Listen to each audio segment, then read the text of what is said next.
Hello, I'm finally live. I don't know what's going on with this, but anyways, what are we doing tonight? This is a live stream, and would I return to Chile again? Would I do this again if I had to do it over again? Or would I still move to Chile if I had to do it over again? Yes, I would. And here's how I'm going to do it and why. So, that's the roll in to the live stream this evening. But all my live streams are designed to help you all answer your questions. So right now there are four people or there's two people in the group, and please chime in. Thank you for the thumbs up for the 8 people already. I'm live now. Let me know if you can hear me, or else I'm doing this for nothing. Hey, Chandler Moyer, and hey, Mighty Tone. Would you really? Yes, the wind was really ripping here, and it was snowing. Truckloads in the north in Chile and in the mountains, and just truckloads of snow, to say the least. It stranded a bunch of people, thousands of people in the mountains and the passes. It's become quite an issue in Chile of tourists and tractor trailers getting stuck in the snow in Santiago, going back and forth from Argentina and all that. So again, if you can hear me, please let me know, because I don't know if you can hear me or not. Okay, I appreciate it. 5 people in the room. Yeah, I am Jim Dorchek with Chile Expat Family YouTube channel and Chile Expat Family chat group, which is basically a relocation services company. But we're more of a family. We help people before, during, and after. And the important thing is before. If you can get your life together before and your questions answered about the possibility of moving to a foreign country, whatever country it is, before you get there, you're going to save yourself and your family a lot of suffering. So I want to take you down the trail of my past pain and suffering, if you want to call it that, and my joys too about moving here. Would I still move to Chile if I had to do it all over again? Knowing everything today, I would make the same decision to leave the United States and move to Chile. Would I? Yes, I would. And here's why. And this is a question I've gotten many times before, but I came up with some bullet points. I'm going to try to go over those. That's normally the format I do here. Ask questions, and I'll go back and forth to the chat and respond to your questions as best I can. I love answering questions. This is about you guys, not about me talking at a computer screen and a microphone. So please ask questions. Can you hear me? I can't tell. Hold on a second.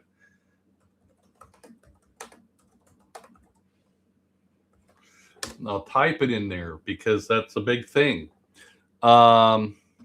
If you can hear me, please chime in. I'm not getting anybody saying anything, so I'm a little worried you can't hear me. Yeah, let me bring my microphone a little closer. How about that? Can you hear me now? I feel like a commercial for a phone company. Yeah. Yeah. If I don't get anybody that can chime in, we got 6 people in the room, then I'm going to reinitialize. I'm going to cut it off, and I'm going to start all over again, because I don't want to continue without you hearing me, okay? I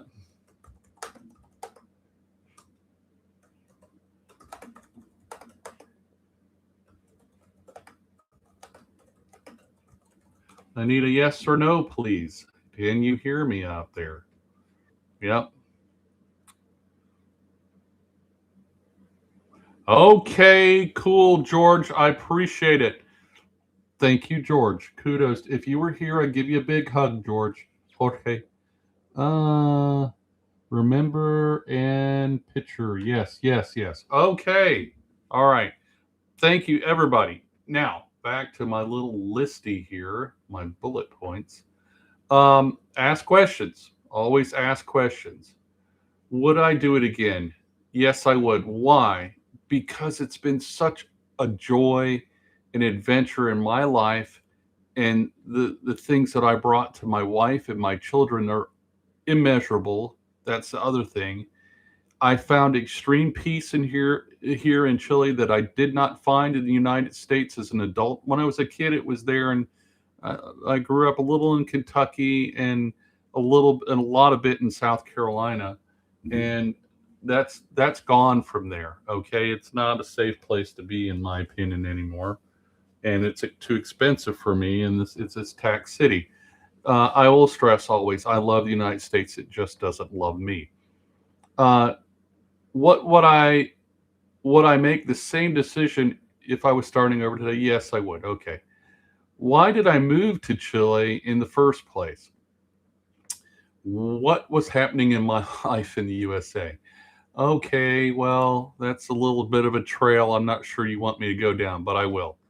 Um, the big thing was is I lost my two things, two freedom things, economic and freedom things for me. One was when, as a young man, I was always wanted to be a commercial pilot. In '91, I was flying 90 to 91. I've been flying for 10 years at that point. I was flying for an air freight company, and I started applying to the airlines for a position as an airline pilot with a regional. And I applied with really good resume, good hours, never had an accident. I passed all my tests with flying colors, flying really hard equipment, DC-3s, Beech 18s, King Air, a lot of time in those, in most of those. Hold on one second. I got a dog that needs most of those. Hold on one second. I got a dog that needs help. Yeah. Help, Bell. Sorry about that. The puppy wanted out of the office door. Okay. So in 1991, I sent my resumes to the airlines, and I received my resumes back from the airlines, responses to my applications for position with American, Delta, Eastern. I think was probably out of business then, but the regionals, whatever they were back then, due to EOC guidelines, were not permitted to hire any white American males. Was the way my resume came back. Reagan signed a law into a bill into law in 1991, and it killed all that for me. So my college degree was useless basically because it was aviation business. I applied to airports. They would not give me a job. They had a quota they had to fill, and I wasn't it. I could have been a woman or a foreigner, and they'd hired me in a minute. So the government stole my job. That was in 1991. At that point, I had a child. Lori and I had our first child and another one on the way. So I had to think about taking care of the family. What did I do? I went into real estate. I became a broker, appraiser, a developer. I did commercial real estate, quite a bit of commercial appraisals, hospitals, penitentiaries, the Capitol building in the state of South Carolina. In 2007, I was on my third real estate development I was doing. In Chile, they'll call those condominios. A real estate development in Chile is called a condominium. My other real estate developments were not really big. One was 3 lots and one was like 10 lots, but this one was 45 lots. This is where our big toe went in the water up to our head. Borrowed $2 million and the market crashed and we lost everything. Well, that's bad enough. I mean, second time the government basically stole my job and my livelihood and everything I'd worked for. We lost our house. It was not pleasant. Okay, that's bad enough, but you know, if you do all the things right and you follow the rules and you're smart and you're persistent, you'll come out on top, right? Pull your bootstraps up and get it. Well, that's the second time I'd pulled on those bootstraps and they were about to break. And then in June of 2007, I was boating with our 3-year-old son. His name was Joshua Dorchak. Joshua Xavier Dorchak. Lori was pregnant with Thomas. Long story short, very tragic story. We had our life jackets on and all that. Ultimate safety. It was just he and I. The boat capsized. I didn't realize it. A line had wrapped around him, and the boat dragged him to the bottom of the lake. The lake was very deep. It was 120 feet where I was, but it's 1,800 feet deep in upstate South Carolina. I saw my son die. I had to let go of him. I didn't really have a choice. I guess I did, but And it devastated me, and it devastated my wife as well. It was devastating. Losing a child will make you flat out insane for about 3 years. The depression is just overwhelming. I had a very important job to do that I could not justify in any way, shape, or form giving up. And so what I did was I worked. I worked. I worked.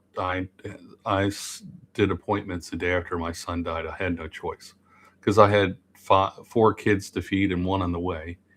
And so that's what we did. Okay. So what did I do?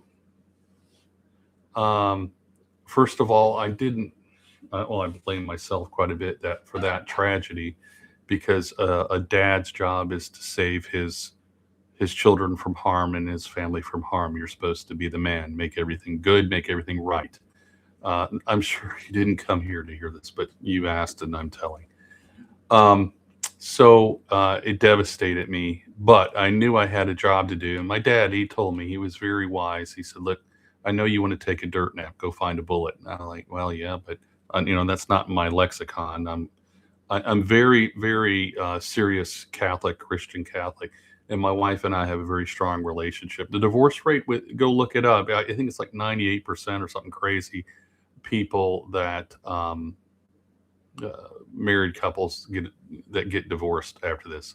Don't be sorry. I'm not telling you this for your sympathy. I'm telling you this so you understand the insanity involved with what does it take for someone to leave the country of their birth. Why would you do that? Why would you move to another country? At the end of the day, the week, the month, the year, I had nothing to show for all the work I'd done for 30 years. Okay?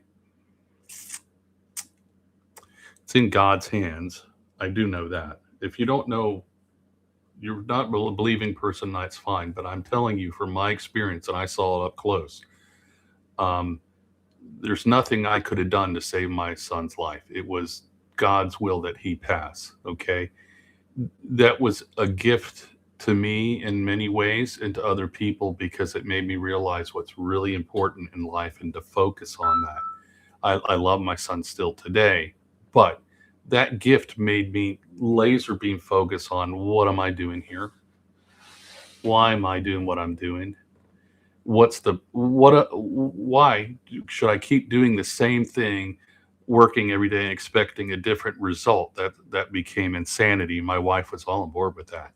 Investigating, and we decided, well, we muttered through the real estate industry, continued. We had owned our own business for like 20 years.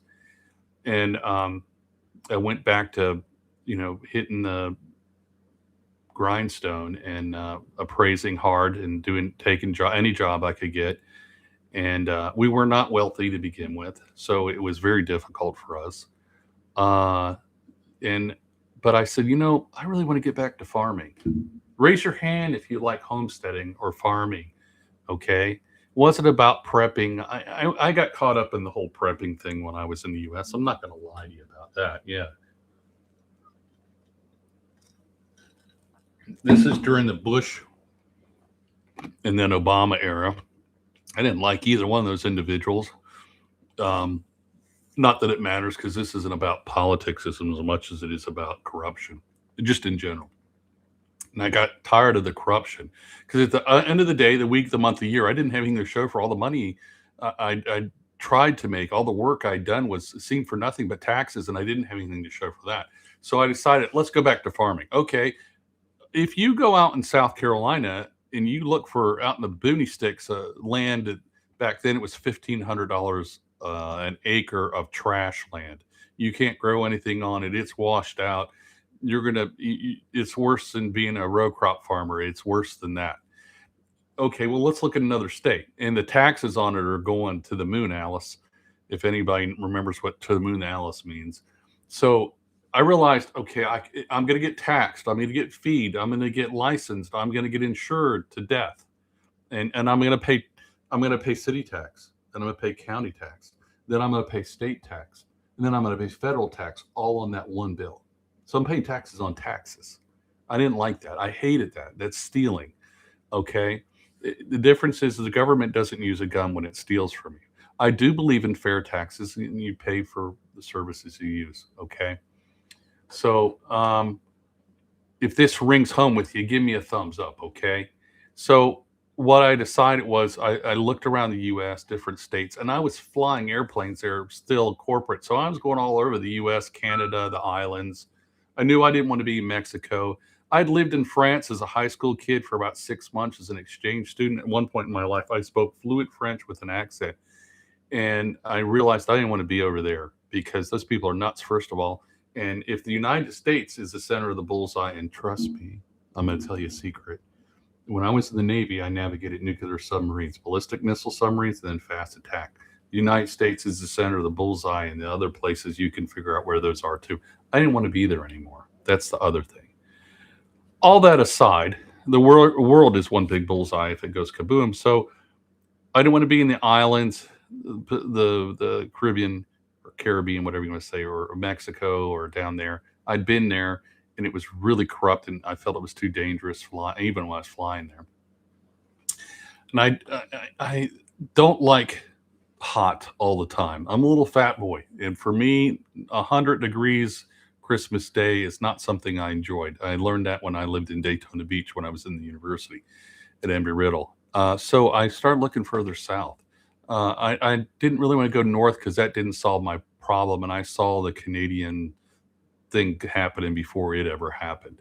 What's going through there now? So I went to Uruguay and with a friend of mine, and we looked there for 10 days. We were robbed twice while we were there. The second day we were there, and the last day we were there, we were robbed.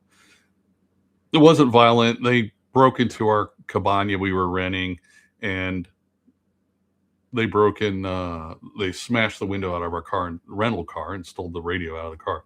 So that was really exciting. But I thought, well, the food in Uruguay, by the way, is awesome.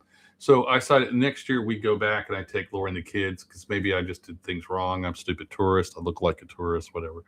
And we went back a year later, and we ran into a gringo there, and he told me, he says, "Look, I'll sell you this house."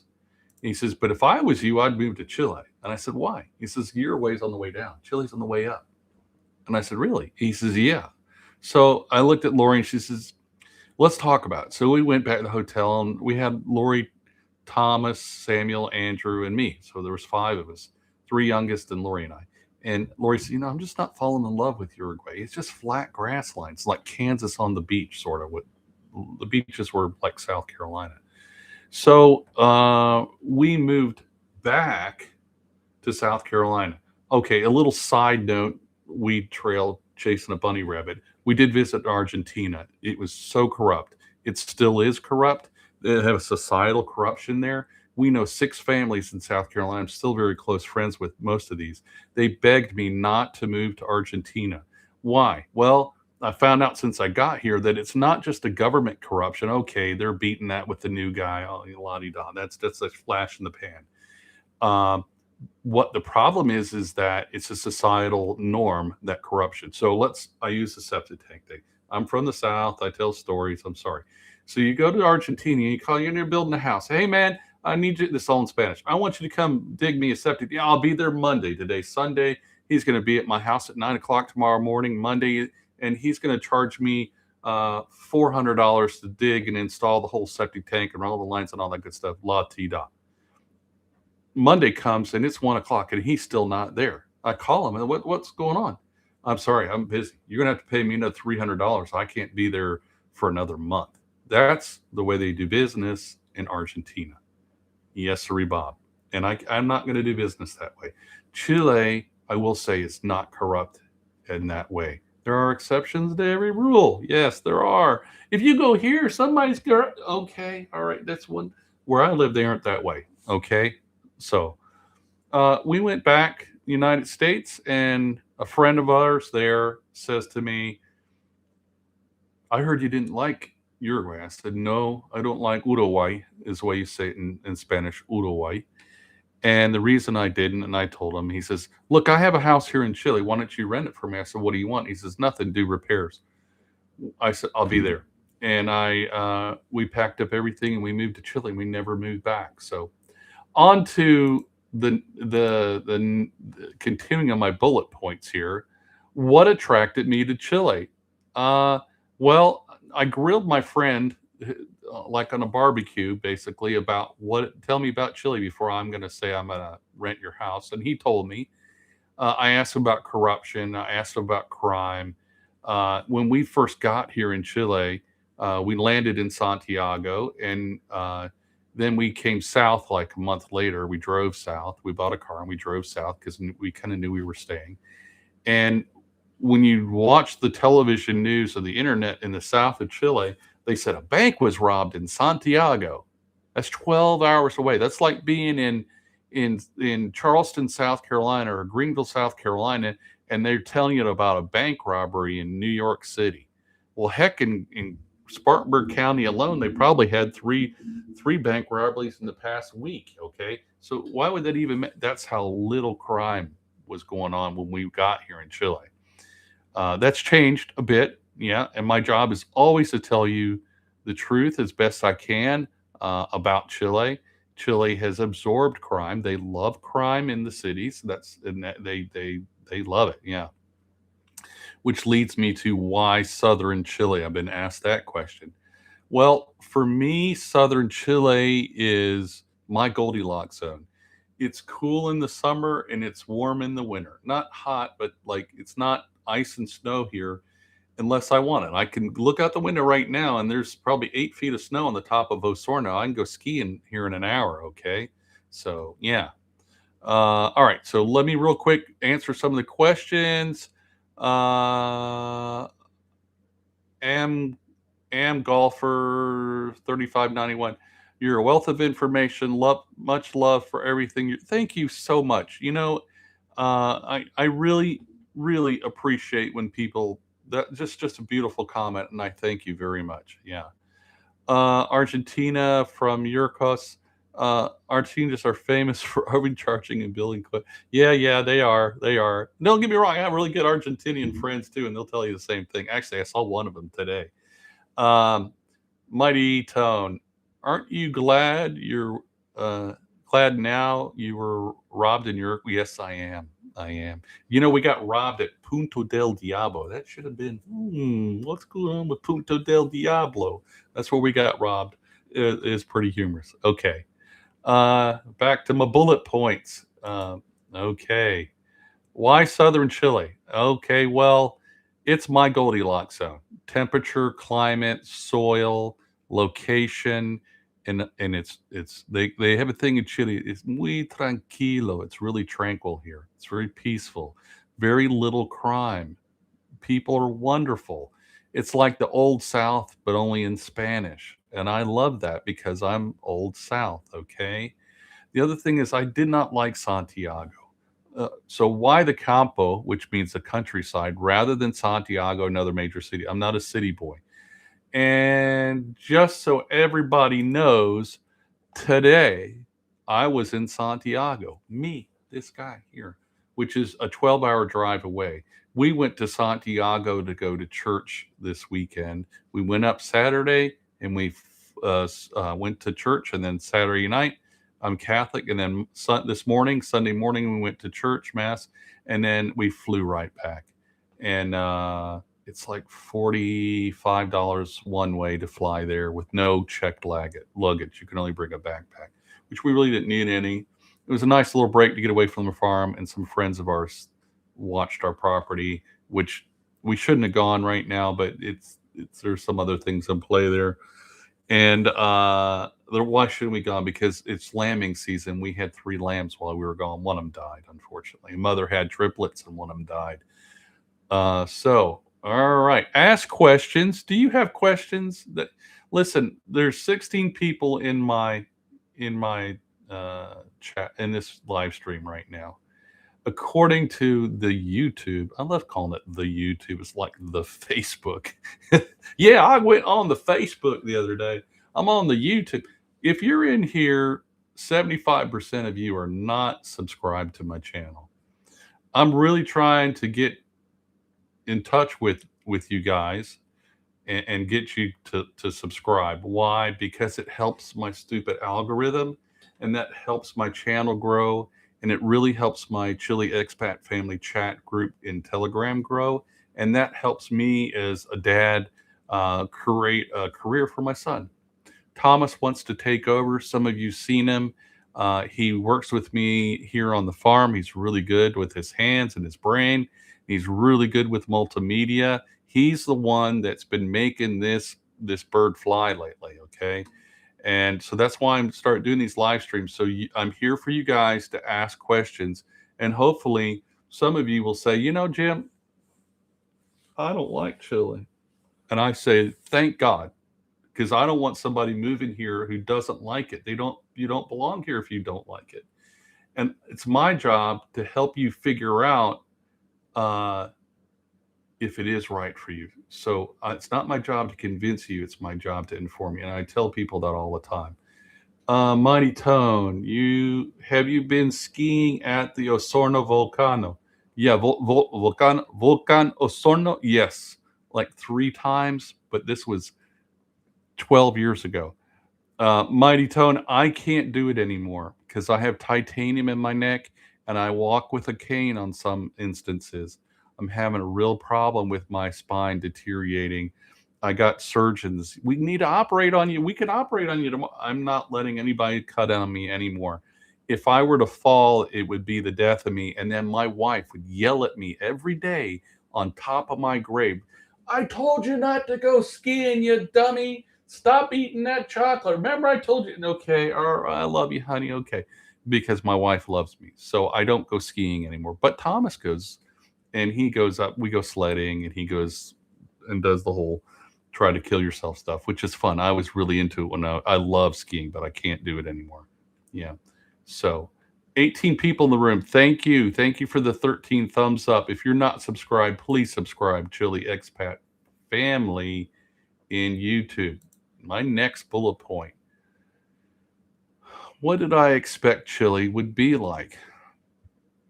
I really kind of expected it would be more beautiful than Uruguay. I thought it would be maybe safer. I was hoping after my friend told me about it. Yeah. I wasn't expecting the amount of rain that we get where I'm at right now. It is a little cooler here. I do not get snow where I'm at. Once, twice in 13 years, it was just a dusting, and that was it. Thomas was really upset. So I did find that Chileans are much more welcoming than the Uruguayans are. I found the Chileans are much kinder people and much gentler people. There's less crime here. There's less violent crime for sure. What did I get completely wrong? Wow, that's a really good question. These are questions I've gotten from YouTube, by the way, and I've compiled them into bullet points so I can answer your questions. 21 people in the room.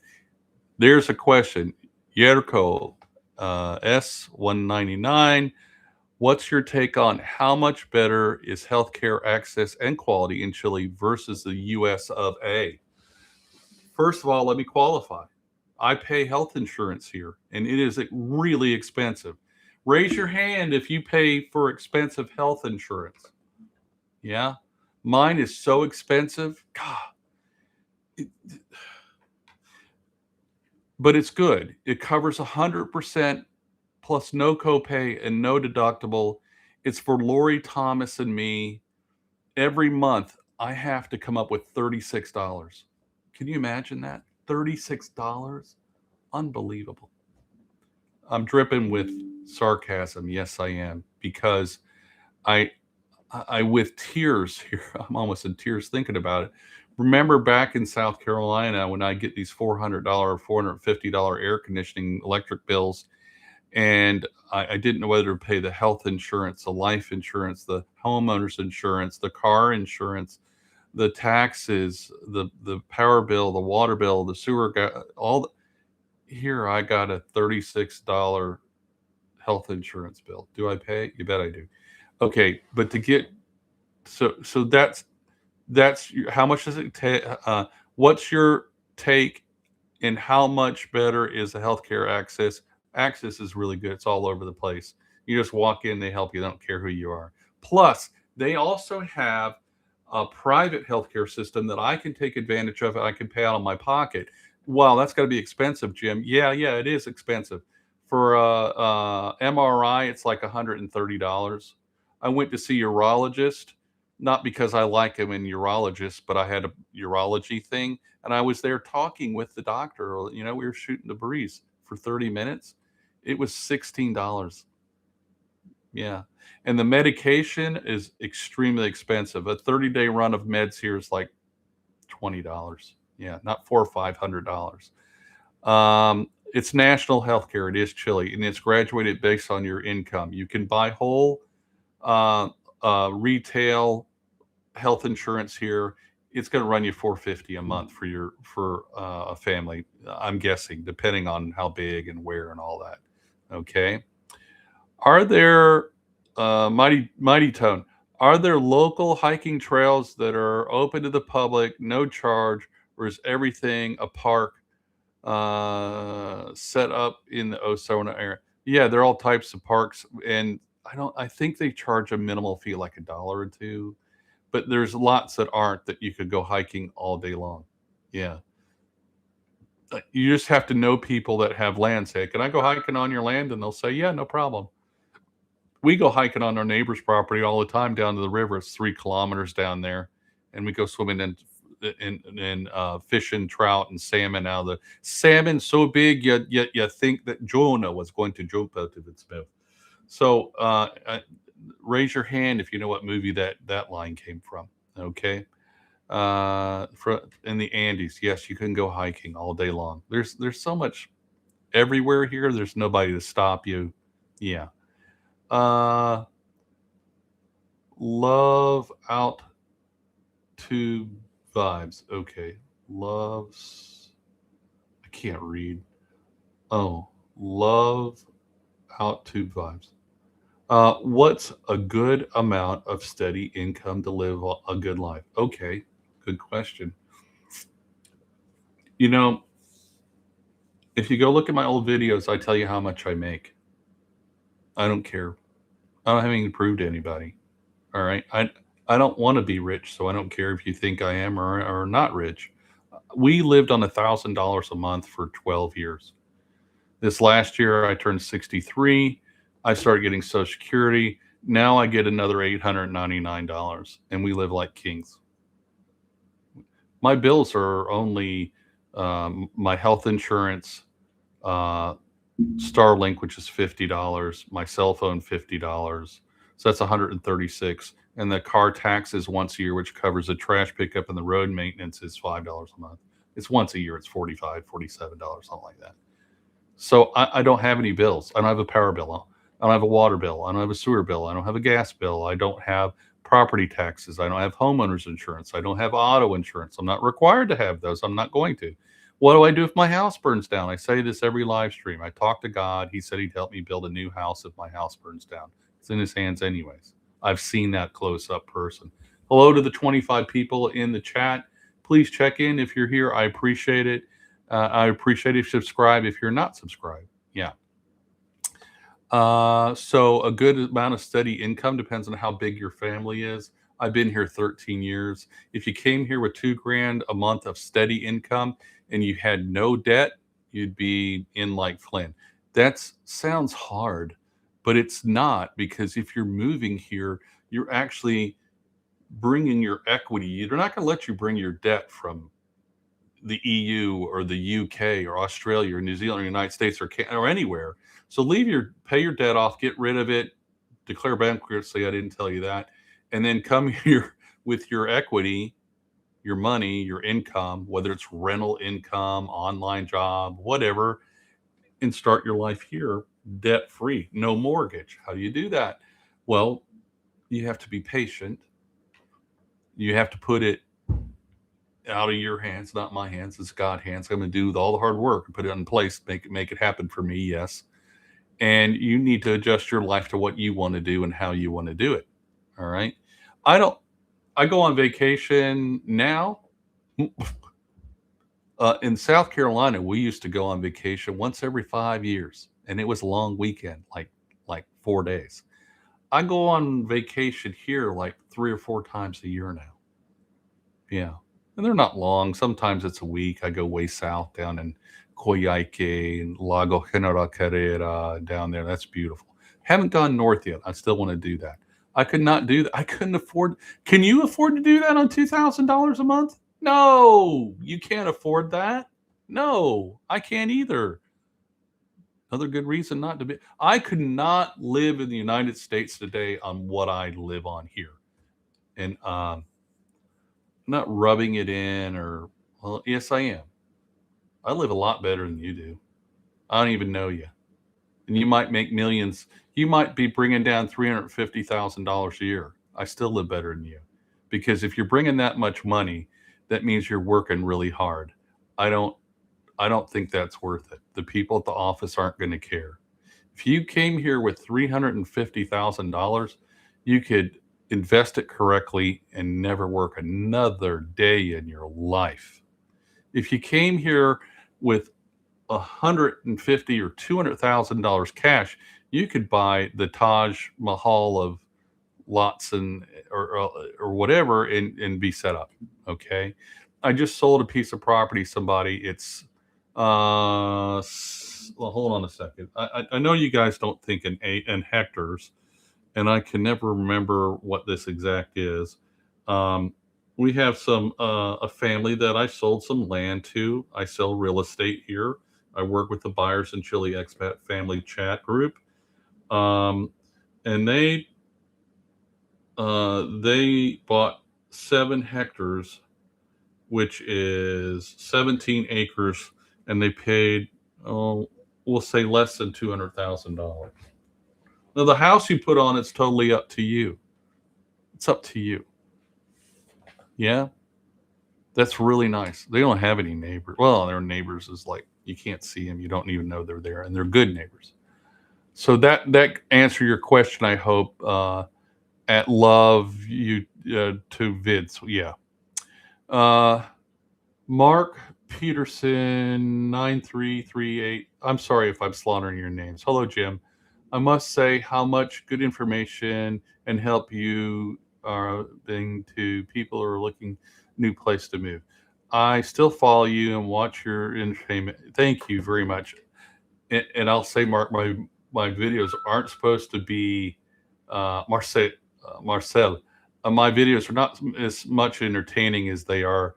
They are. I'm not. I might be funny, but that's because I'm a goofball. But I don't do that intentionally. It's just I'm naturally a goofball. But I try to be informative. But anyways, I kind of do both. So, and Rembrandt picture, perhaps the low Andes or foothills, anywhere here. You know, in the low Andes, you can go hiking anywhere under here. I got people that camp all over the place. They don't care. It's easy to go. If you're here in the summertime, you'll see college kids going around hiking everywhere, girls and guys, and everybody hitchhikes in Chile. You hitchhike, and I pick them up even. Yes, Jim Dorchek, I pick them up. Why? Because it's safe here in Chile.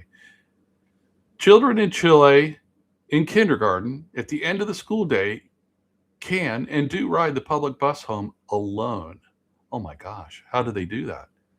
Because they can and it's safe. Okay. Mighty Tone, for a family tree such as yourself, how much proof of income do you need to show the Chilean government in order to be able to stay? You know, that's a real loaded question right now. It has to do with a couple of things. First of all, how many of you are? You said 3. Okay. When I came, I was five, a family of 5.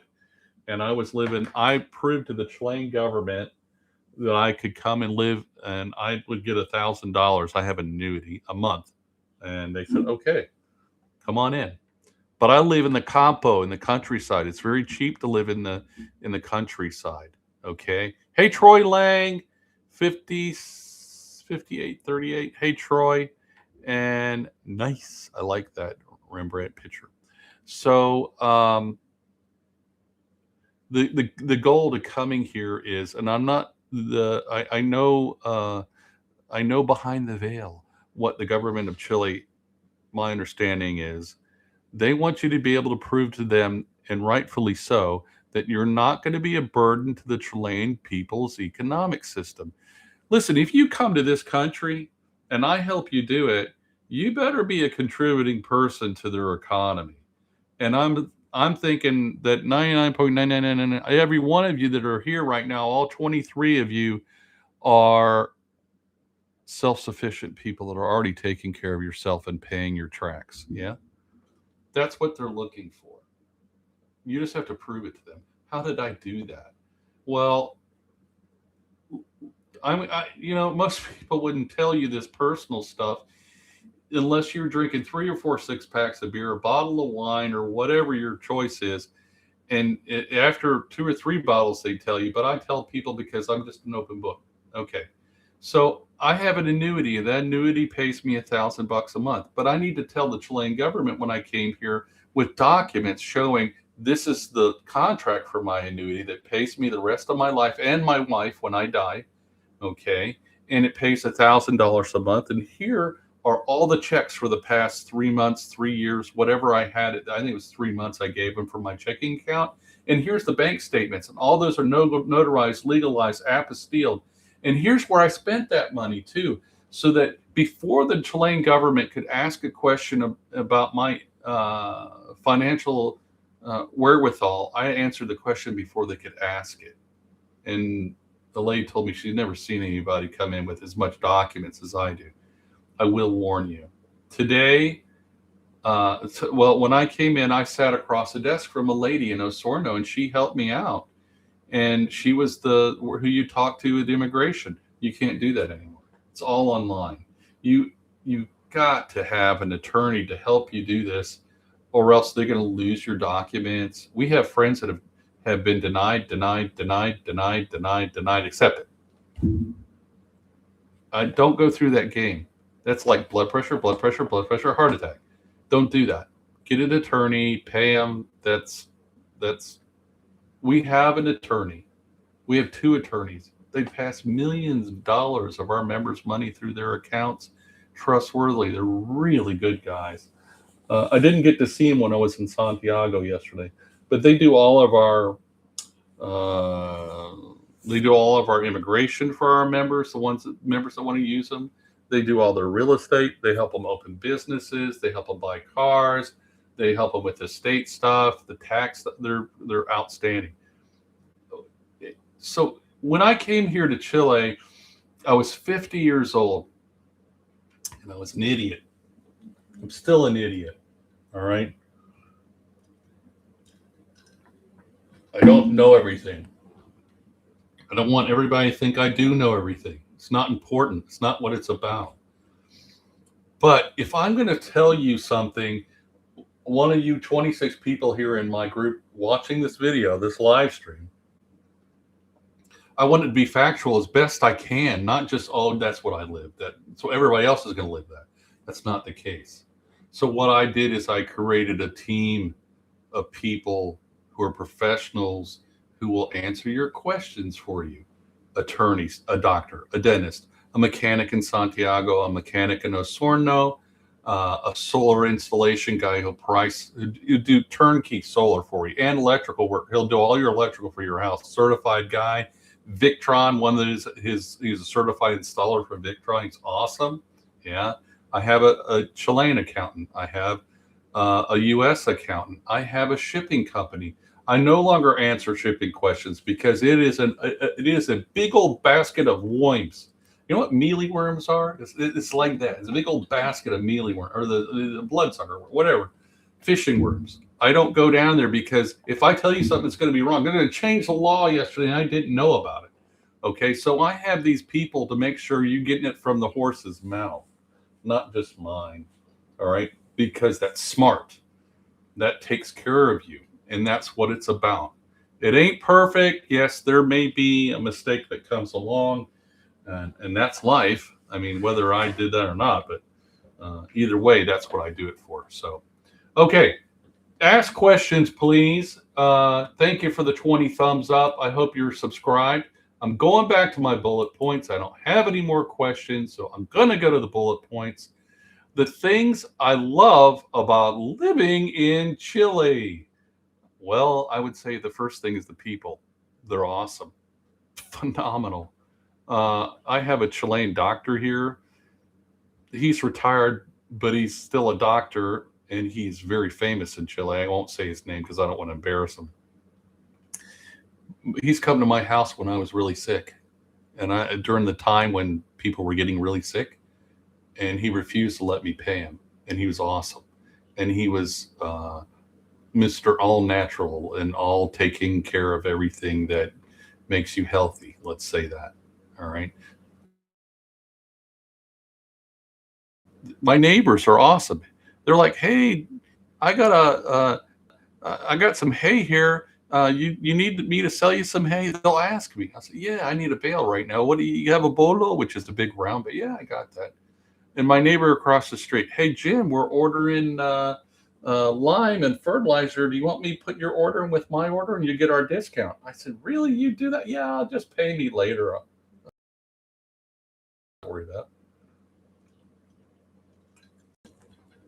If you didn't see the video where I went downtown and they had the fiesta down there, a feria, an open thing that they were doing. I did it like a week or two ago, and you see all my neighbors, and they're all hugging on me and stuff. I'm like their long lost gringo cousin. It's or son. It's really, ladies are all kissing me and stuff. The beer guy, hey, get a beer. Hey Jim, you want a anticush? Yeah, yeah, yeah.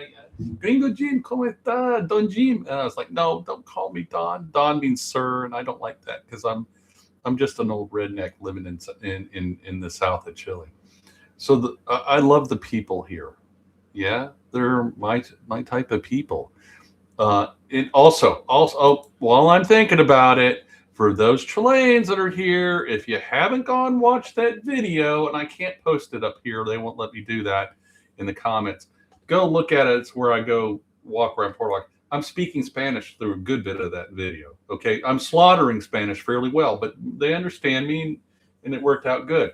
And so Jim speaks Spanish. I speak Spanish. If you ain't sure, you go listen to that video. You hear me speaking Spanish. I swear, I speak Spanish. Okay, I communicate. I have people I saw today all day long that didn't speak English that I talked to in Santiago, Argentinians, Chileans at church there, and they all understood what I was talking about. And we were talking about religion. So it wasn't feathery stuff. It was heavy stuff. So yeah. Okay. And Rembrandt Pitcher asked me, if one of your latest videos you went to a local vendor fair. Yeah, that's what I'm talking, and bought some beer. Woo! I like beer, by the way. I used to make it when I was a young man. I don't make it now because I'm too lazy. I was wondering if the man selling it was brewing his own beer. Yes, he makes all that beer right there in Puerto Watai. That's they call it artisanal. If they call it artisanal, that means they made it, but it also means that it's 40% more expensive. I'm being a little funny, but there's an artist that they can do that. Okay, but yes, it's made in Puerto Watai. And he was saying, and if you watch it, you listen to him, and if you don't understand Chileanese, you won't know what he's saying. He was talking about Maki beer, Maci beer, Maki, not Mikey. The subtitle said Maki in it's not Mikey beer, it's Maki beer. Makis are little berries. They're a little bit bigger than a peppercorn. Okay, they're about the size of a pea, and they're these really deep purple, like methylene blue, purplish blue berries. And when you eat them, they'll make your lips blue. They stain you. The Chileans have used it to stain clothes, wool, and whatever. But they're little tiny berries with a really hard pit, and you spit the pit out. And they aren't really collected for manufacturing, but they make maki juice, which is a lot like cranberry juice, and they make maki pies, and it's really cool. But he makes maki beer. I'm not a really big sweet beer fan. I did buy it just because Lori likes to try stuff, but he had a Bach beer, which I liked, a stout. Astute, yeah. And so yeah, he does make it. Yurko's 199. What is the crime rate in your former U.S. versus Chile rates? I don't know the exact numbers, but I can give you anecdotal evidence. When I lived in South Carolina, I grew up in a rural farm community, much like I'm in right now, and it built up. All the Yankees moved in, including my wife, who's from Connecticut, moved in. Okay. And my parents' farm became a real estate development because my parents got out of the cattle business. And I bought several rental properties because I was in real estate. And when I lost everything, I moved in one of my rental properties. They didn't take it from me in the bankruptcy. And I lived in both sides. And it was a nicer neighborhood. And that's why I bought that duplex in that neighborhood, a brick ranch, two sides, two kitchens, two bedrooms each side, one bath. And there were people getting in gunfights in that middle class neighborhood. And I didn't like that because I had little kids. So I would have to park my van next to our side of our house to stop the bullets. Okay. It's unheard of here in Chile. When I got, I would say 4 or 5 years ago, I was telling a friend here about home invasions. If you're in the UK or the EU or Canada or the United States, do you know what a home invasion is? Raise your hand if you know what a home invasion is. There you go. Well, my Chilean friends thought I was making things up. They thought I was, they didn't say lying, but, oh, you're making that up, you know? And this was all in Spanish. I was talking with them. No, I'm not making it up. I had to go look it up on the news. I said, look, watch here. Look, 5 different news reports in one day and all over the U.S. of home invasions. That's where little people come in and they want to steal everything you have with guns and they beat you up and kill you. They don't have that in Chile. That phenomenon now is in Santiago. They're 12 years later, whatever. So, let's see. What is the crime rates like in? Okay. How about public services? They're outstanding here. They're not in my face. They're not in my time. They aren't picking on me, but when I need them or I want them, they're here. Like I have a good neighbor friend here. She's Chilean.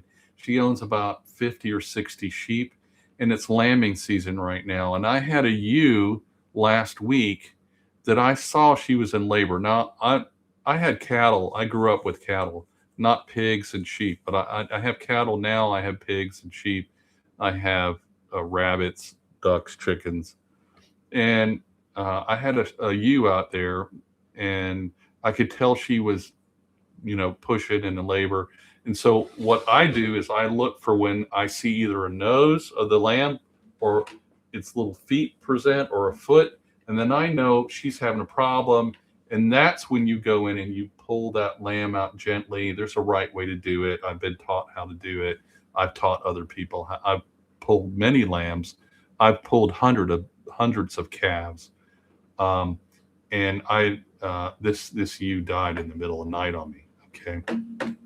So I went out there and I did an autopsy on her, and there were 2 big lambs inside of her. They were beautiful black lambs, and but they were totally rotten. They had been dead for 2 weeks.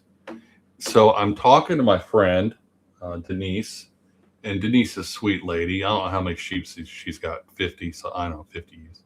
And she called SAG, which is the Department of Agriculture for Chile, and they came out to her property in 4 hours. She had the exact same thing, and she says that I said, "This is the second year this has happened to me."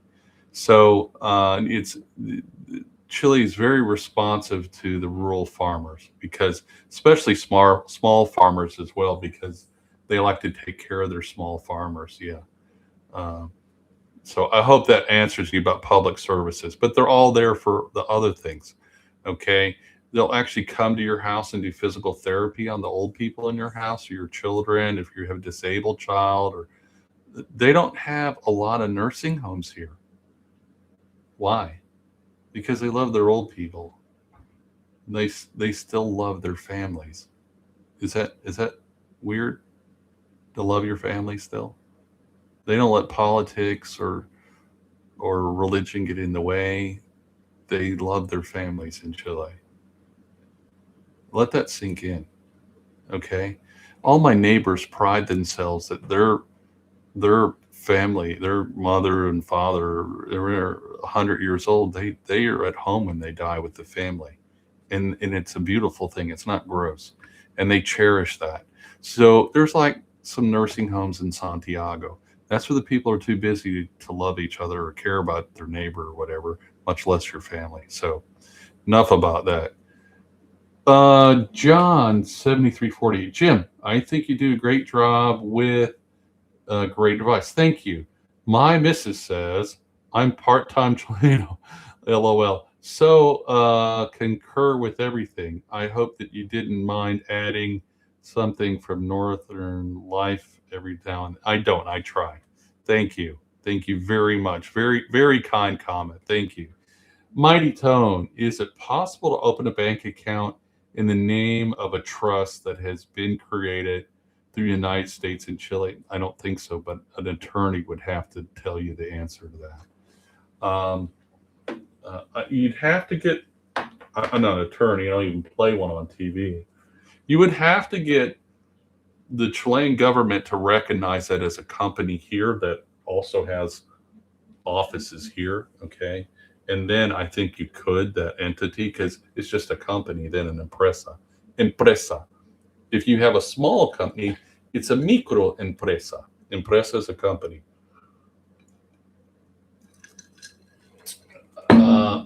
Yeah, but Mighty Tone, our attorney Marcelo can answer that for you if you join our group and get there. He'll talk to you about it. And another question, I guess the stream died. I just cut out and back in the beginning. Thanks. Sorry, I'm still here. Is everybody hearing me okay? I guess. Yeah, if you're hearing me, say yes, I can hear you. Partigiani, IT1. Hi from Oscar in Wisconsin. Hey, Oscar, how's it going, my friend? Good to hear from you here. All right, 27 people in the room. Thank you for the 22 thumbs up. Thank you for being subscribed to my channel. I think it's like 80%, I don't know, 70%, 65. I don't know what percent of the people are not subscribed, but it's a lot of people aren't subscribed. If you're watching my videos, do me the kindness to just hit subscribe. I mean, if you want to watch my videos, I would like it if you did. And I'd like it if you're subscribed, if you're already watching, because it's not going to hurt you, but it's really going to help me. It's really going to help Thomas. Yes. Okay. Yes, you can hear me. Okay. Can you hear me, North Dakota? Cool beans. All right. I'm going back to the question, my little bullet list. Ask questions, guys. All right. Things I love about Chile continued. Freedom, the cost of living, it's really low in the countryside. For me, it's much lower than it is in South Carolina, or even, for instance, in Louisiana, where my son lives. We went and visit him, and ours is even lower than his. Why? Because we're not paying taxes on top of taxes on top of taxes on one bill. So you get your power bill, you're going to pay your city tax, your county tax, your state tax, your federal tax. You're not doing that here so much. They still have taxes. I'm not saying it, but they're not forcing you to buy insurance and that license and this. Anytime they say, oh, we have a fee for like a green fee, that's not a fee, that's a tax. So that leads to the next reason. I have a freedom to live the way I want. What do I mean by that? Well, I'm glad you asked. What I mean by that is, if I want to get it up at 11 o'clock in the morning tomorrow, that's what I do. Yeah. I don't have anybody to be responsible but to me. Okay. How can I do that? How can I say that? Well, everybody's got to be responsible. I'm responsible to my wife because we're a team. I'm sorry, my eyes are having an allergic thing right here. I'm responsible to her because I love my wife and my son and my children. Yes. I'm not saying I'm not. But the fact is that I'm no longer under the gun to have to work so hard and so much just to keep the lights on, just to pay the taxes. We had a member join yesterday and his family, and he's 70 years old, and he went back to work to pay taxes, just to pay taxes. I'm like, stop working. Yeah. And in all fairness, I'd like to say thank you to several people who have joined recently. Lisa, Tim, um, Victor, yeah, Valerie, Miguel, hold on a second, Joe, Loretta's looking, Shannon, yeah, Sylvia, Bob, Daniel, Jade. Let's see. Trying to find the other people. There's right now in Chile Expat Family. I actually have this very moment. This is our private chat group in Telegram. 129 families all over the world. Okay. Let's see here. I can hear you, but it's only playing from the beginning. Well, hit the live button. It'll come straight to here if you hit the live button. You just have to look live next to where it's streaming there, okay? Greetings, friend. Just subscribe. Thank you. You're welcome, Jairus Bowers 1. Jairus Bowers 1. Thank you very much. I appreciate the subscribe. There's a man. There's a good boy. If you know that, I tell that my son annoys the heck out. There's a good man. I appreciate Jairus very much. Rembrandt Picture asks, if you look at the bar where there's a pause and play on that, there should be a button that says live. Yeah, click on that live, and to bring you right here to me. 25 people here with us, 24 people. Somebody bumped off. I'm going to light my pipe. This is a pipe Lori bought me when she was visiting our son and our daughter-in-law and our little grandchild in Louisiana, Shreveport. And this is either very cherry or bayou mixed tobacco. So let's give it a go.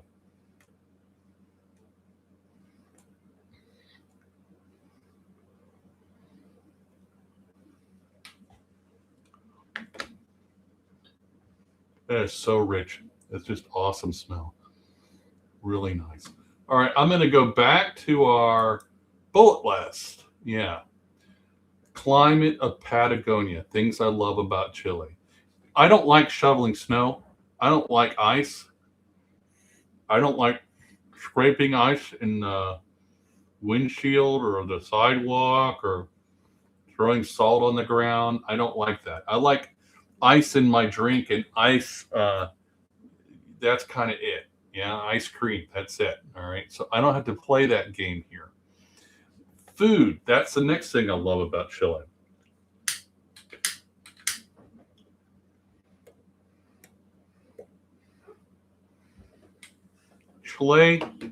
Chile has the most healthy, rich, flavorful food I've ever had since I was a kid. It used to be that way in South Carolina. It's not now. What do I mean? Yeah, it is a sweet pipe. This is called a church warden. I guess so the church warden can whack you in the head if you're talking too much in the middle of the sermon. What do I mean by rich food? Okay. Get this thing lit. Stay lit. Here we go. What I mean is that potatoes taste like potatoes. They don't taste just like filler bland styrofoam that you happen to have on your plate that you must dip in ketchup to be able to eat. You know, this is kind of gross. You know that asparagus makes your pee smell bad, right? If you get really good, healthy, clean, fresh, broccoli, it'll do the same thing. Our broccoli does. I'm growing tobacco, by the way, is the other thing for my pipe. So I really like the food. It's very clean. It's local food. I'm buying potatoes from my neighbor at like, oh, it's $10 for 35 kilos. That's a big sack. I can barely pick it up. I'm buying pigs, chickens, ducks, sheep. I got to buy a new ram. My ram died. It's a long story. I don't like when animals die on the farm, but that's life on the farm sometime. I had a bad ram. He had something that just was putting him down. So I got to buy a new ram this year. That'll probably be $150 for a top end meat breed is what I want. Jarvis Barrows one says, "You're welcome. I've been in Santiago since 2014. Cool. Originally from Florida, USA. I very much enjoy Chile and slowly learning my way. So I appreciate your videos. Yes, the food here is fabulous." Jarvis, I just left Santiago. I caught a flight with Latam today at 1:37 out of Santiago. Flew into Osorno. Lori Thomas and I did. We were up there. Man, y'all are getting rain. I mean, Santiago, since I was up there, I don't go there often because I don't like the city, Charles, but it's been brown the past 3 times I've been there. And this is the first time I've seen Santiago green in probably 10 years, 8 years. Yurko says, I once wished to move to New Zealand, but I found out that an exodus from there, especially young folks, towards Australia.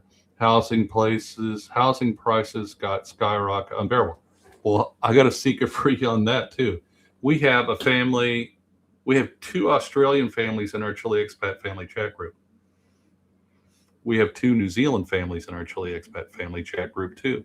We have one family from, she's from the United States, he's from the UK. They met in Australia. They fled Australia to New Zealand. Bad idea. They got to New Zealand and they realized after 5, 6, 7 years it was a bad idea. And they landed here, and they're right now. I sold them a property, and they're building their house right now. Wonderful couple. There are some really funky, wild things going on in New Zealand, okay, and Australia. They're going full on tyrannical communism there. No other word for it. In Australia, there's a couple is in our group right now. They're here in Chile right now. They were at our house for dinner 2 weeks ago on a Sunday. This very 2 weeks ago today. And they told us that in Australia now they can arrest you without cause. And is this right? Australia, they can arrest you without cause and without prosecution and hold you indefinitely without bringing you before a judge. And you're not allowed to call anybody. They confiscate your phone. So basically, you disappear, and there's nothing you can do about it. And they do it with children down to the age of 12 years old. Go figure that. And New Zealand's right there with them. That, my friends, is George Orwell level creepy. Don't go there. Okay. So that's what we're hearing. And that is in New Zealand. We have members in our group from Switzerland, the Netherlands. I call my friend from the Netherlands a Neanderthal. He gets a kick out of that. France, quite a few families from the UK in our group. 2 of them are here right now. They're having the same problems in the UK. All you got to do is turn on I don't have a television. I'm assuming some of you do. I haven't watched television since the year 2000, 26 years. They're having all types of loco stuff going on in the UK. There is an invasion, and their government is supporting the invasion, not the people, the government. That includes the Ireland, the whole UK, whatever. So we have members from the Ukraine, Russia, Romania, Estonia, all those EAs over there in Eastern Europe. Really good guy from the UK, Ukraine that I sold a property to. His parents are in the 84 years old, and they're getting bombed. Hey, Grandma, Grandpa, how's it going today? Oh, we just had the roof blown off. That's not living, ladies and gentlemen. That's why do people? Yeah. So he's desperately trying to get his parents out of there, and he's does quite well. He's a very interesting guy. So 20 people in the group. Ask questions, please. I'm here to answer them. I'm going back to my bullet points. What else do I love about Chile? Slower pace of life and the family life here. Everybody loves family. It's all about babies and kids. They have midwives. Their medical systems set up for kids. Their school systems are awesome. Next thing, being able to build and work on our own homestead without interruption or government interference. I don't have anybody telling me you don't have a permit for them ducks. I'm like, one of our members from the UK said they had to have permits to have ducks or chickens. And I said, "Oh, you're making that up." No, here, I'll show you what it looks like. I got it printed out and it's in my phone. And yeah, that's crazy. You don't have a license for them chickens. All right. I didn't have any permit for my house. I didn't have any inspections. It's not required where I'm at in the south of Chile in the campo. I don't live in a city. You move to a city, you got people in your face making their problem your problem. Okay. Don't do that. The friendships and relationships that we've developed here is the other big thing. We have really close friends that are Chilean, not just gringos, but Chilean. And that is really important to us. Okay. I don't just mean church people. I got a lot of friends that are not Catholics, to say the least, and I don't really care. I just look for people of goodwill. So let's see what questions we got. Once I wish, okay, I read that. Yeah. Unemployment rates also are climbing. Yeah, they are. Unemployment is a problem in Chile too. It's not as bad as those other countries, but it is a problem. But I think it is worldwide, just like inflation. That's natural cause of the people that are in charge of our planet right now, whoever they are. I don't know who they are, but you can imagine who they probably are. Things I don't like about Chile. Chilean bureaucracy. Sometimes it can be annoying. Okay.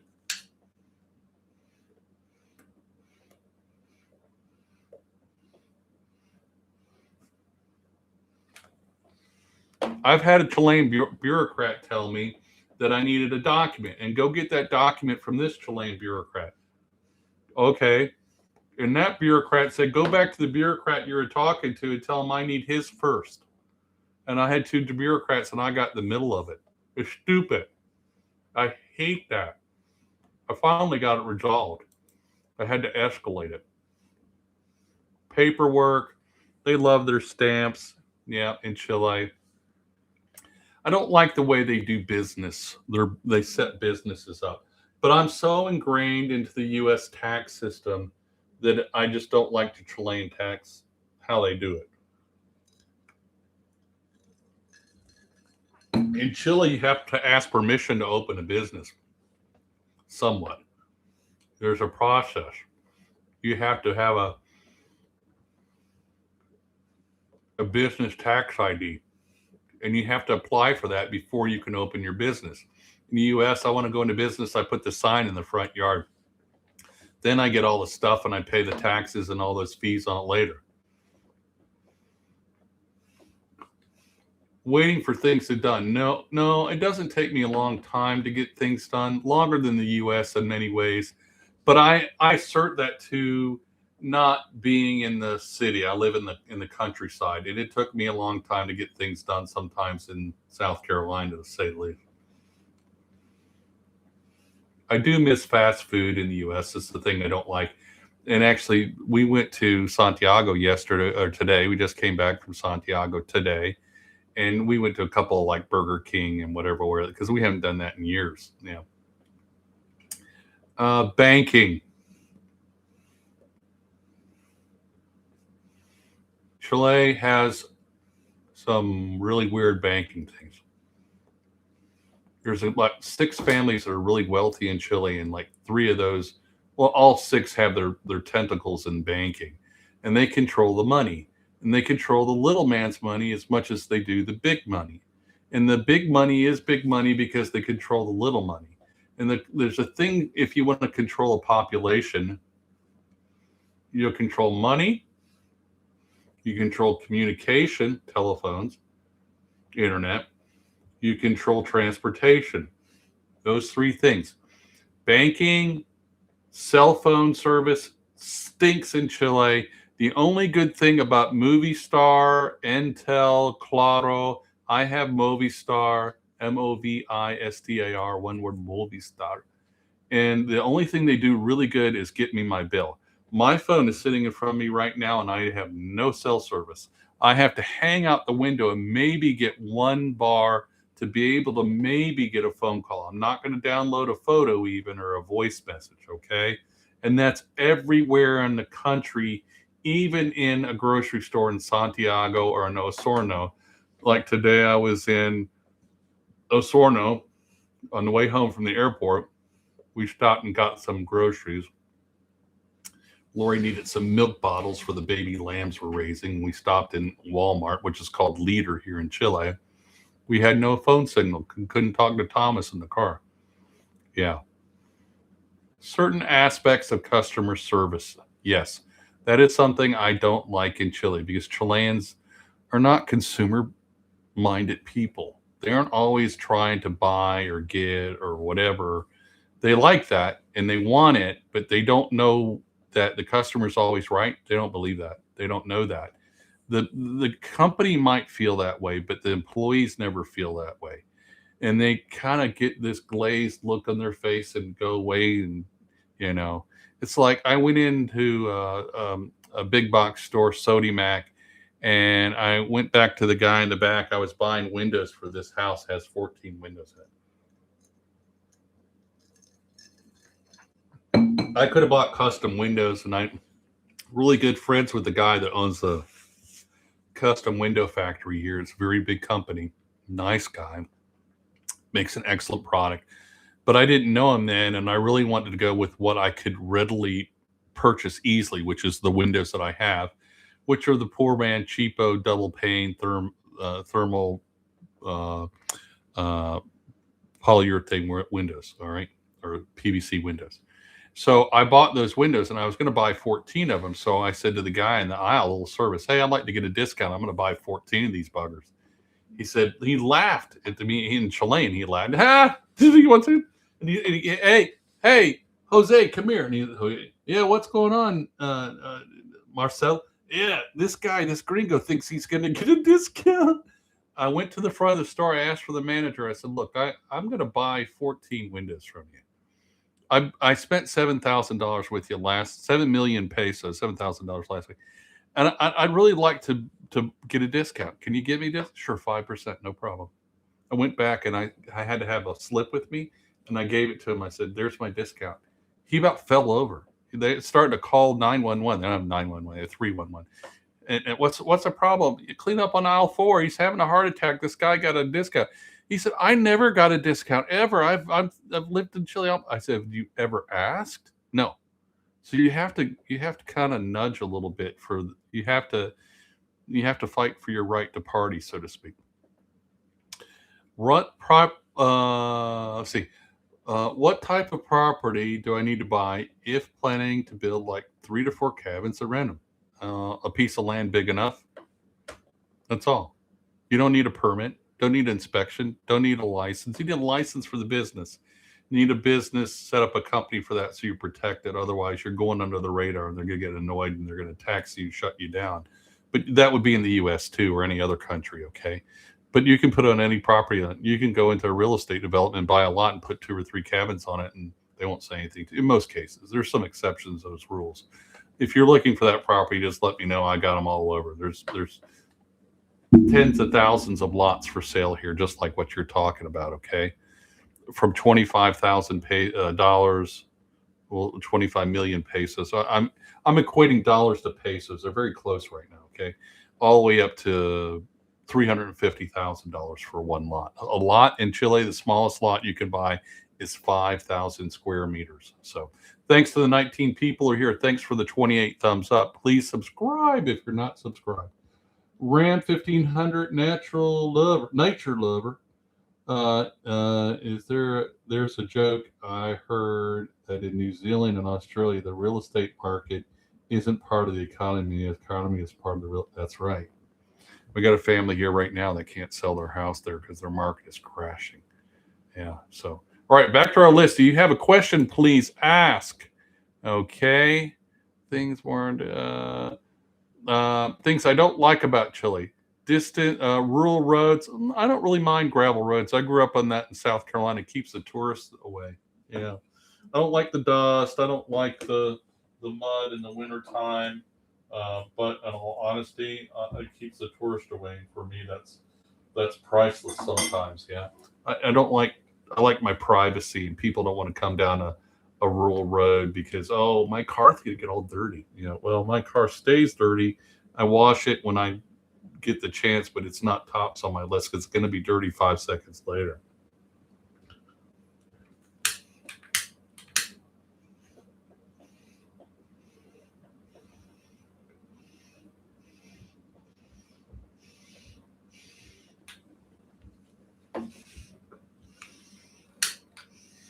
This is a very damp tobacco. Okay, so rural roads. What else don't I like? Distance from major services. I don't really have a problem with that. Okay. So like it's like 48 minutes from here to Osorno. It's the closest big city to me. Doesn't bug me at all. There's not a stoplight between me and Walmart. Okay. I got a friend that lives an hour and 20 minutes away. Really close friend. I see him all the time.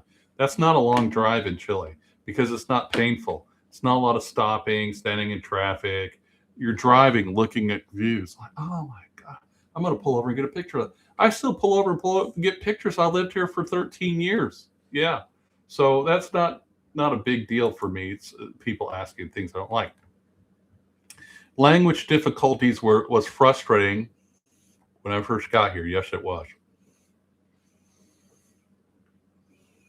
But there's a couple of things you can do to mitigate that now. One, they have these new earplugs that you can buy that translate. But they're going to make things hard in Chile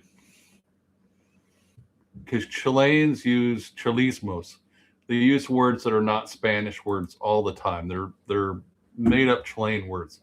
Like the lady on the airplane, the stewardess or whatever, the flight attendant, was asking Lori if she wanted the huita. Who knows what a huita is? And if you're Chilean, don't say, who knows what a huita is? A huita. ¿Quiere agüita? Yeah. A young Kiwi can work a lifetime without having his own home. That's a crime. Should be illegal. Yeah. Who knows what a huita is? ¿Quiere agüita? Do you want a agüita? Agüita is a little water. Would you like a little water? Agua. And then ita is an idioma or a diminutive. You quiere agüita? Agüita? I've heard people say huevitas. Quiere huevitas? Huevos are eggs. Huevita is a little egg. No, I want big eggs. No, not a few. You want a few eggs? That's what they're asking. What would you recommend for homesteading instead looking at a remote land around Isen? I wouldn't. Why? Yeah, there you go, Michael. Boom. Agua or a little tea. Agüita. Yeah. Agüita caliente. It would be for a tea. Yeah. Why would I not? Okay, well, homestead.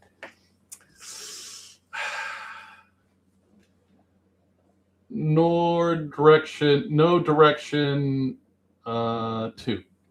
I have property. I have a seller who is advertising his property right now in Chile Expat Family Chat Group in Telegram. He has 3 lots there and a larger 10.2 hectare property.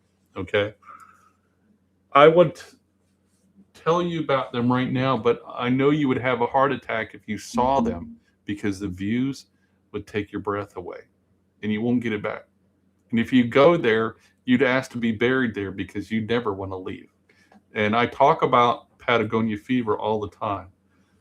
I love Patagonia. Why do I not live further south? And I send Coyhaique. He's right down there. This property for sale. He's a Chilean. He can't go there. He's out of the long story. He's a seller. Why would I not personally go there? Is because they get feet of snow. Even with the greenhouse, you're going to have to heat your greenhouse. It's not Arctic, but you're kind of getting there. Okay, you can raise cattle and you can grow sheep. You can have a homestead. It's going to be a harder life. For me, I didn't want to do that. I wanted an easier life. It's the same. Listen, it's the same reason I don't go to Santiago in that area or the middle, anywhere north of Los Angeles, Chile, or Temuco and buy land, because I don't have to worry about water. I don't want to have to worry. I'm late. I admit it. I'm a little lazy. I like not having to worry about paying for water for irrigating my crops. I don't want to have to worry about paying for water to feed my animals. I don't want to have to worry about drilling a well to China so I have enough water. That's a north thing. A south thing is it's so cold and windy you can't do anything. Okay. It's rainy here where I'm at for like 3 months straight, and it's kind of difficult. I don't like that. That's something I don't like. But I like it because it's different and it's easier on me than other things are. But I'm not doing ice. I'm not doing snow. If you're doing down there, I showed a property. I showed to 2 different buyers. I work with buyers. They pay me a stipend to go see property. I'd explain it more if you were coming here. And basically, I went down south with them to show them real estate, represent them as their buyer broker 2 years in a row on the warmest days of the year in both years. And it snowed on us both, or sleeted on us both days. And it didn't do a little. It was like two or 3 days while we're there was sleeting on us. Okay, that's all cool. A little bit of sleet. No, the rest of the year is that way all the time. That was a warm day. Okay, so how are you going to do crops? Okay, you can't. Brassicas, okay, yeah, well, that's good, but you're going to need a greenhouse for that. You can put tomatoes off your list unless you're burning a wood stove or something down there in your greenhouse. Yeah, it's hard. You can do it in Alaska in the middle of winter too, but I don't like beating my head against a brick wall and getting bruises on it. Eventually, I get done what I want, but the bruises are still there. I don't like that. So that's why I'm not a fan of being down there. I'd love to own a lot down there on a river. And this guy has 10 hectares at 24.8 acres, something like that down there. It's beautiful. Do I know what he's asking? No, I don't. You got to contact him. And can I give you his contact? No, I will not. Why will I not give that to you? Because I'm not going to give it to you.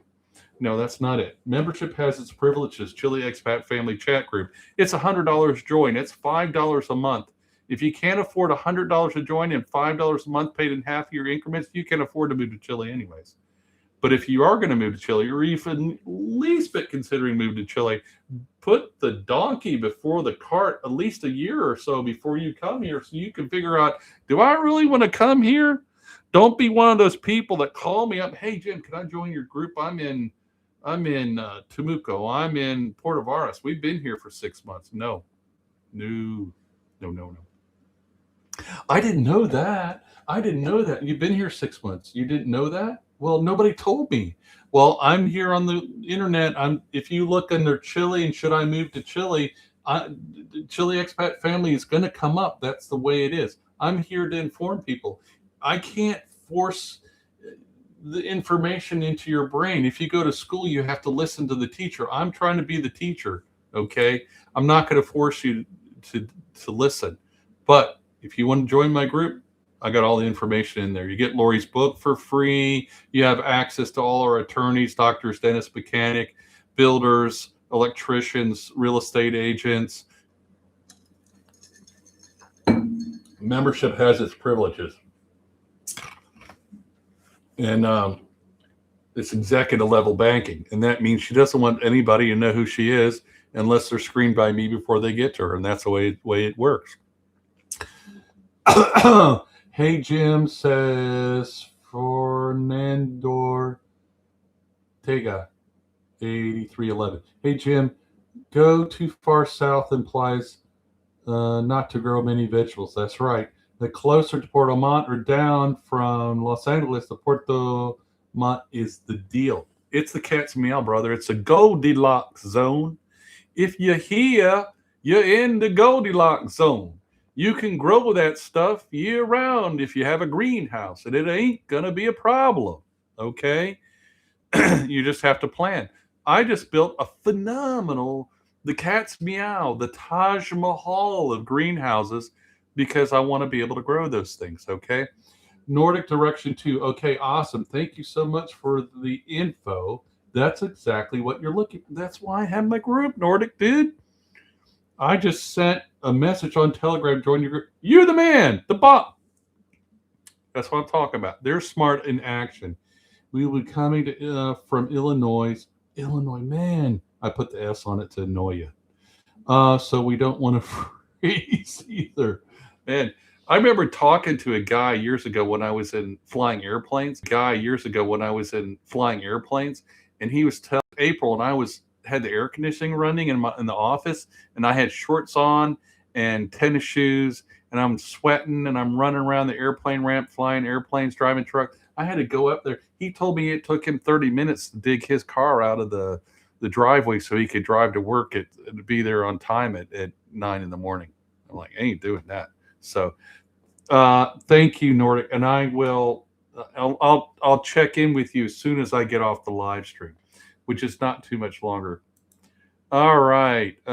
Things that are more difficult or expensive than people expect in Chile: cars, automobiles, manufactured items like computers.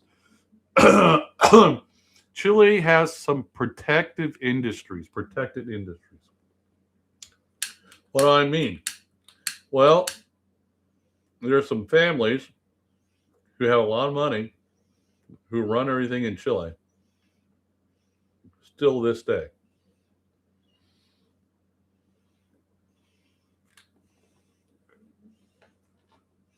That's why Chile doesn't have a train that goes from the farthest point to the farthest point, a bullet train. You put your car in there and you're in Santiago 2 hours later. Stupid. You got to drive 12 hours. I hate trains, but that'd be what I do. They don't want you to have access to cheap cars, which would be more freedom.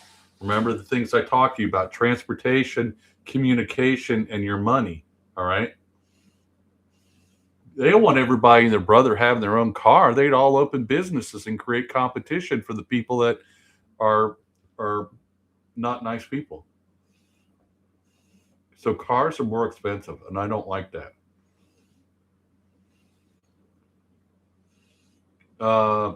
What do I miss from the USA? Probably fast food. I miss my grandkids, miss my adult children, but that's a sad story that probably not appropriate to talk to here.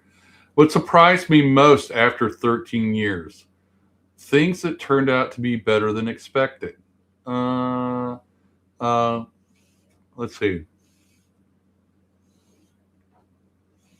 I didn't expect that life would be so peaceful, really. I didn't. I didn't think it would last. Couldn't be. Too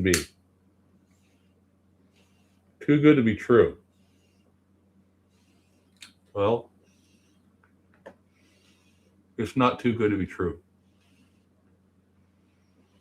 Things that turned out worse than expected.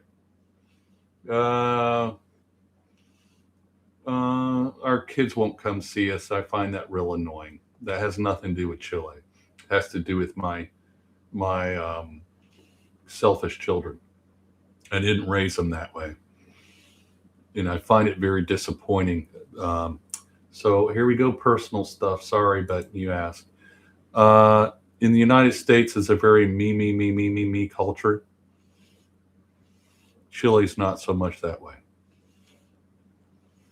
They don't come out and say that, but they are family oriented. Mom and dad, grandma and grandpa, that is their life, okay? It offers water. Oh, okay. It's a diminutive. Okay, it's a diminutive. Chile is used to a long softening method. I mean, a little thing, a kind of way of addressing the water. Yeah, okay, I understand that. Yeah, I know what it means. Yeah. Do you make any income from selling agricultural products? I do.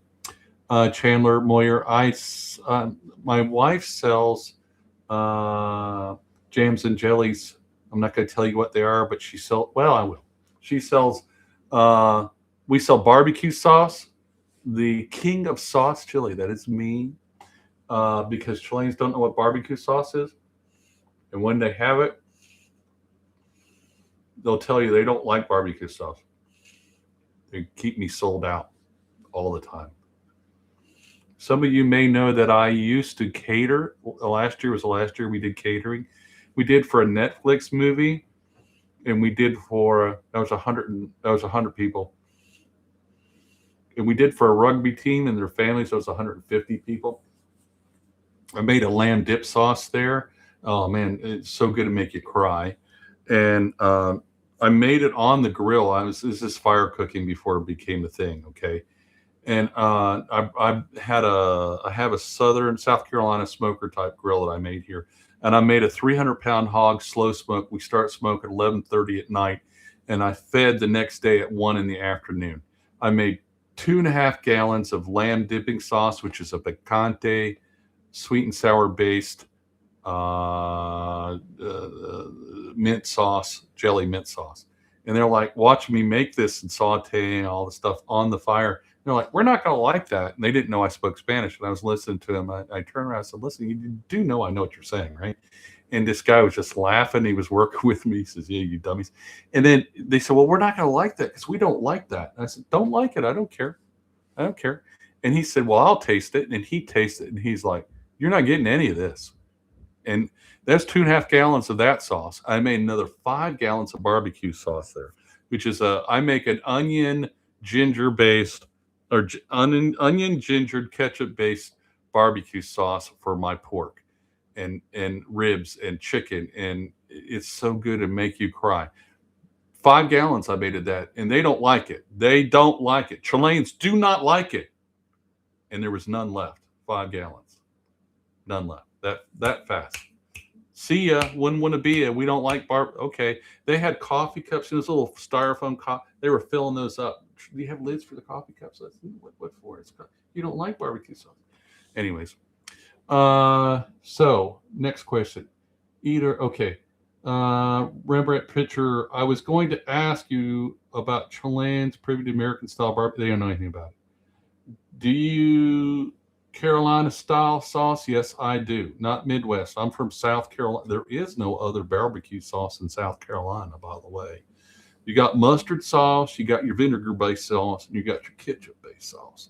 My sauce is ketchup based. A little bit of mustard in there, a bunch of other secret ingredients. And I love it. Okay. Only ketchup based sounds good. You'd like my sauce then. It's a good sauce.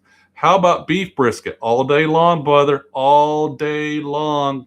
Yes, sir. I don't cater anymore. I also do an awesome salmon. We catered for usually some groups had 20 to 28 people. We were doing about 5 of those events a year, and I would do glazed teriyaki sauce glazed smoked salmon on the grill, fresh salmon. I'm paying the cost of living thing here, guys. I pay $3 to $6 a kilo, depending on the time of year. On a rough day, $10 a kilo for fresh caught wild salmon all day long, delivered to my house. Okay, world seems to be changing, not for the better. Yes, it is. God's got a plan bigger than we do. What's the rate of change? Slower. It's used to be like the 1950s. Now it's like the 1960s. Yeah. Changes slowly. On the list. Ask questions. Uh, what surprised me most after 13 years? Worse. Things about Chile you simply cannot understand until you live here. Oh, the greet, the meet and greet. Okay, when you go into well,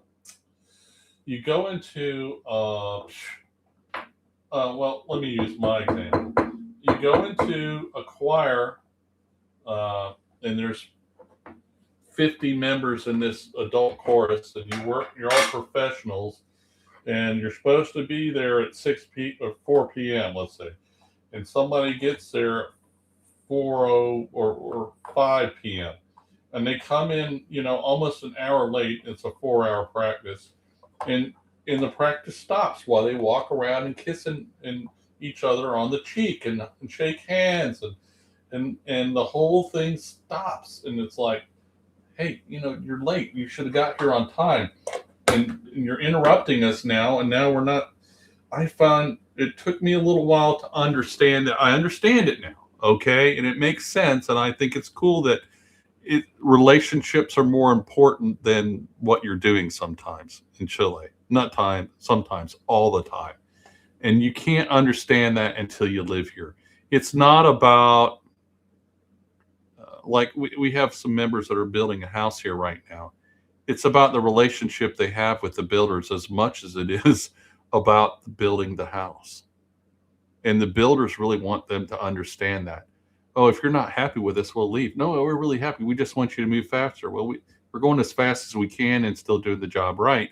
So it's about the relationships with people in Chile. It's all about who you know, and they respect and you respect them. What are the differences between visiting Chile and actually living here? Oh, when you're a tourist, people are nice to you because you're a tourist. Sometimes you get gringo priced. Um, Interesting thing is some Chileans get gringo priced. So what you do is you ask the price or stand back, and if you're at like an open air market, that's small scale. You stand back and you just kind of look stupid, and let everybody step up to the lady. And how much for the tomatoes? Oh, that's like I don't know, $1 a kilo. Okay, fresh tomatoes. Okay, all right. I'm just making numbers up. I don't know what it is per kilo. And then when you get up there, she's, oh, it's $2 per kilo. She's telling me pesos, by the way. And you're like, no, I'm not paying that. You just told her it's $1. I'll go next door and to the next stall. And you know what it is then. You ask. You get quotes. If you want to go buy a water tank in Chile, go ask at 3 different stores how much their 5,000 liter double thick plastic UV resistant tank is, and this make and model, and then go to another one. I went to the big box store, and they were 400% more expensive for that water tank than where I actually bought it. So you better get 3 quotes, okay? There's some things you don't want to do that with because it's a trust item, and it could be expensive too, and that would be like an auto mechanic. So we know that. So we found auto mechanics that are trustworthy, that are going to give you a good price. They aren't always going to give you the cheapest price. They always are going to give you good, honest service, and they stand by their work, which is really cool. Like one of our mechanics, uh, he was keeping these people's car, and we're going to take the bus back to our house, and their house was an hour away, and he said, no, I'll drive you there. Well, let me pay you something for the gas. And he was insulted that they would even say that. Your children are happy living in Chile too, says Yerkos. He's a question mark. And no, my adult children, I have 5 living children total. My 4 adult children and their spouse, my daughter and her husband, and all our other boys and their wives all live in the U.S. 2 are in the military. One's in the Air Force, our oldest son, and our middle son Andrew is in the Coast Guard, and our other son Samuel. And 3 of our children live in Seattle, which I think is a satanically possessed city. I'm sorry. It does really bad things to young people, and I don't want to go into much too depth in that because it's very personal and hurtful for me. But they are happy living there, and I find it that it's not about they forgot what God's purpose is for humans in their lives.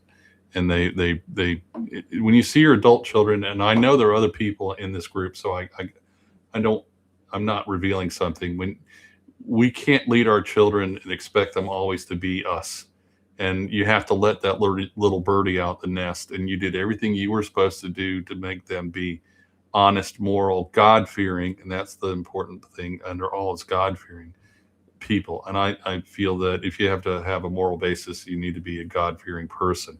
I'm not saying you have to be a specific religion, okay? I'm not subscribing to that in this context. I'm just saying God-fearing. So that would be my answer to that. Hello to the 24 people that are currently watching the video and the 34 thumbs up. If you haven't thumbed up me, do it again. If you're not subscribed, a majority of the people that watch my videos are not subscribed. Oh, by the way, I'm also on YouTube, which you see that right now. I'm on Instagram. I'm on Facebook. I'm on TikTok. I'm on Rumble. I'm on Truth Social. And there's a couple other ones there too. Thomas is in charge of all those. So that's what we do. Have you had anyone import a classic car? No, I haven't. It's from my late father and it's worth paying the taxes. Then you probably could. But Nord, you need to talk to our attorney about that. And he's not a car aficionado, but he is a motorcycle aficionado. And he might be able to tell you about that, okay? I'm an old car guy. I really like old cars, okay? Flying Cross 8144. Speaking with children, how is it moving down there with the 1-year-old? It's grand. It's perfect. We have 4 families that have had babies at home here in Chile in the past year with midwives referred to them through our group, through our chain, our network. Good midwives. They love working with us. Kids here love Chile. Kids, you remember you could go out and mom said you had to be back before the lights came on, and you go out with your shorts on and your flip-flops or your tennis shoes on your bike, those little round, remember those white kids tennis shoes or Converse tennis shoes we used to wear as kids? That's still Chile. All day long. In the woods all day long. You don't see them. You wonder if the pumas ate them. But if they bring your dog with them, then they'll eat the dog first and it'll be okay. So it's a 66 Nova. Oh, that's an interesting vehicle. Thomas and I are always watching those videos, restoration autos here. And actually, Thomas is in the go buy a old Ford and old Chevy pickup so he can start driving and own his own truck, something with a carburetor, because Thomas turns wrenches all day long. And he welds and he does carpentry. He built our cabinetry in our bathroom with a friend of ours, taught how to do it. So he builds furniture. He does home construction. He works on solar systems with our solar guys. He's a part-time employee there. Ceramics. He's a farm boy, so he does everything that's expected. So yeah, that's the type of life I'll tell you a little story. Thomas had to have an emergency appendicitis about 6 years ago, 5-6 years ago, the day after Christmas. I'm still mad at him about that. We went to the local hospital in Porto Octai. They said, yeah, he's having appendicitis. And they put him in an ambulance to go to the big hospital in Osorno. It was an hour ride, the ambulance. And I rode with him, and Lori followed in the car. And they scanned him and they cat meowed him, and then he saw like 5 doctors, and they were specialist pediatrician doctors, because he was like 12 or 13 or something like that then, and he was able to have all that done there. and it worked quite well to be able to have it taken care of that quick and be close to the services. I forgot where I was going there, get on the story, but anyways, um, I remember. So the social worker comes into his hospital. He was on a ward in a public hospital. Okay, after the surgery, and she wanted, without me there, she she asked if I could step aside so she could talk to him. I said, yeah, sure, no problem. I don't care, because I was there with him.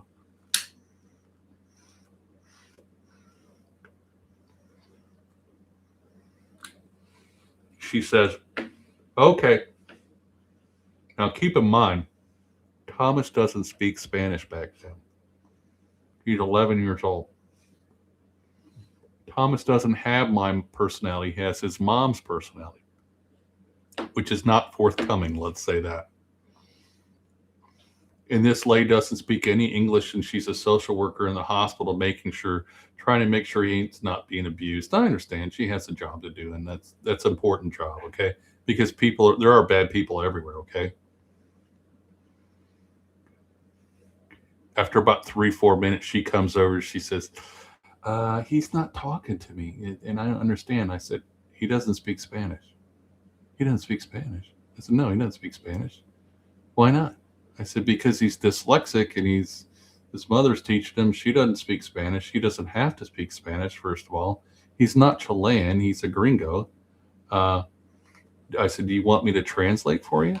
She says, well, I don't know what else to do. I got to fill out this questionnaire. I said, well, I'll translate whatever you want me to. She said, yeah.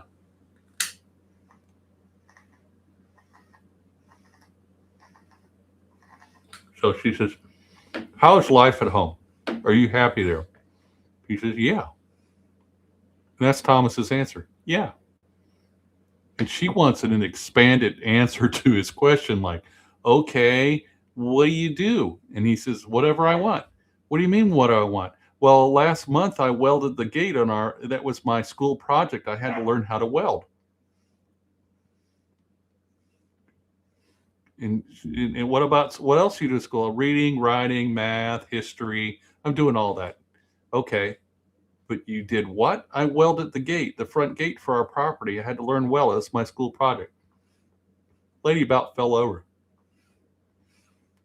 She says, do you like doing that? He says, have you ever welded? She said, no. And he says, it's awesome, you know? And she says, well, what does he do in his spare time? I said, he is in little boy heaven. He can go down to the woods and build a dam in the woods, and I'll go down there and help him. And we'll build a dam on the creek in the woods with our puppy dog. And it's like, hey, let's cut another tree and stuff it in there. I said, it's like you go to heaven and you're an 11-year-old. This is it. It's a kid world, man. It's awesome. He does have some Chilean friends, not a lot of them, because he's on a different level than they are in some degrees.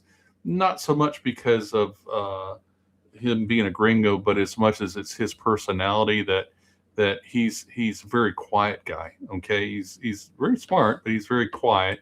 And he's also the last child out of 6, so he's a bit more of an adult than a lot of the children are in Chile. And there's something to that. Okay, so Chileans are very much about babying their children. Not all of them. Some of them very much are, and I find that disheartening. You know, they want to baby them till they're 30. Like we had a president at some time, and he was just a big baby, still living at home at 30 something, and became the president or whatever.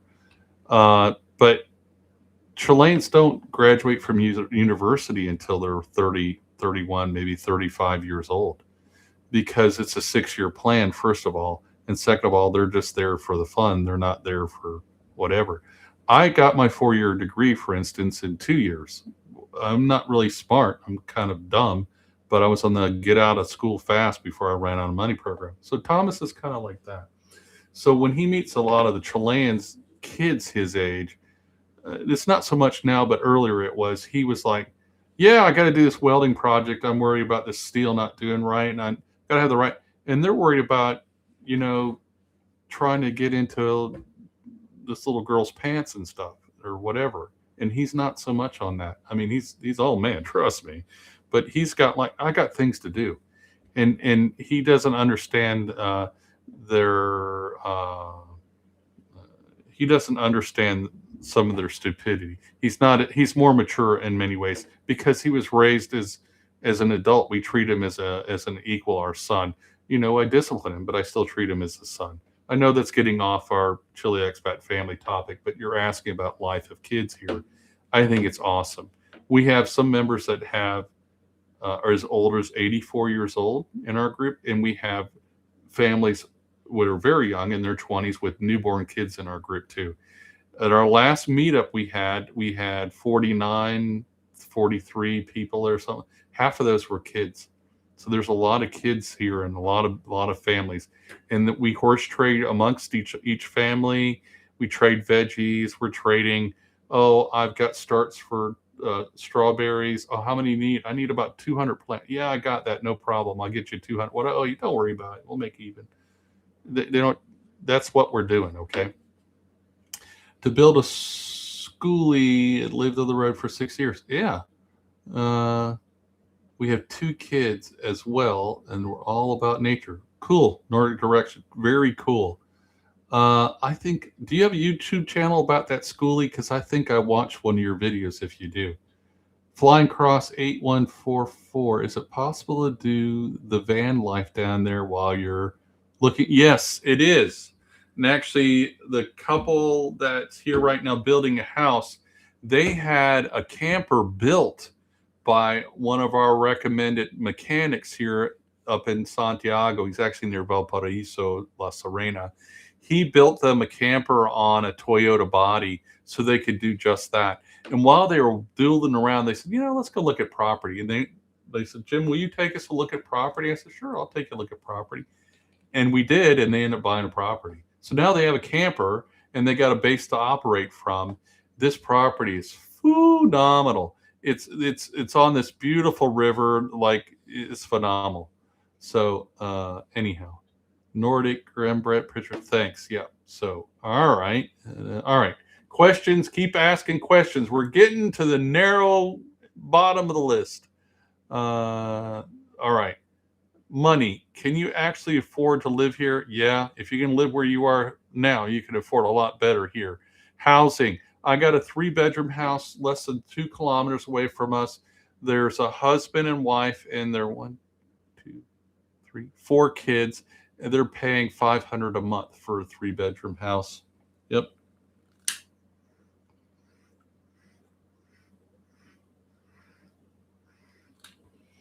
I think they have to help with the firewood. They pay their own firewood, power bill. I can't remember what else. $500 a month. You can't beat that. Property, the land here is a general rule. In my area is selling for, we'll use dollars because they're almost tit for tat, $18,000 a hectare to $22,000 a hectare. There's 2.47 acres in a hectare. I'll let you figure that one out. Food, clean, cheap, readily available. During the lockdown, we didn't have any problem getting food. We horse traded with our neighbors. The grocery store still had wheat and flour because they actually grow it within an hour of where I live is where the wheat's grown. So that wasn't a problem. Utilities. I don't care about utilities. I don't know how that question came in there, but since I live off grid, I make all my own utilities. Not almost every one of our members that have come here, they live off grid. They see what I'm doing, like, oh, I'm doing that. It's more expensive to be on grid. It's less freedom. Why pay a bill to anybody? I pay a bill to myself.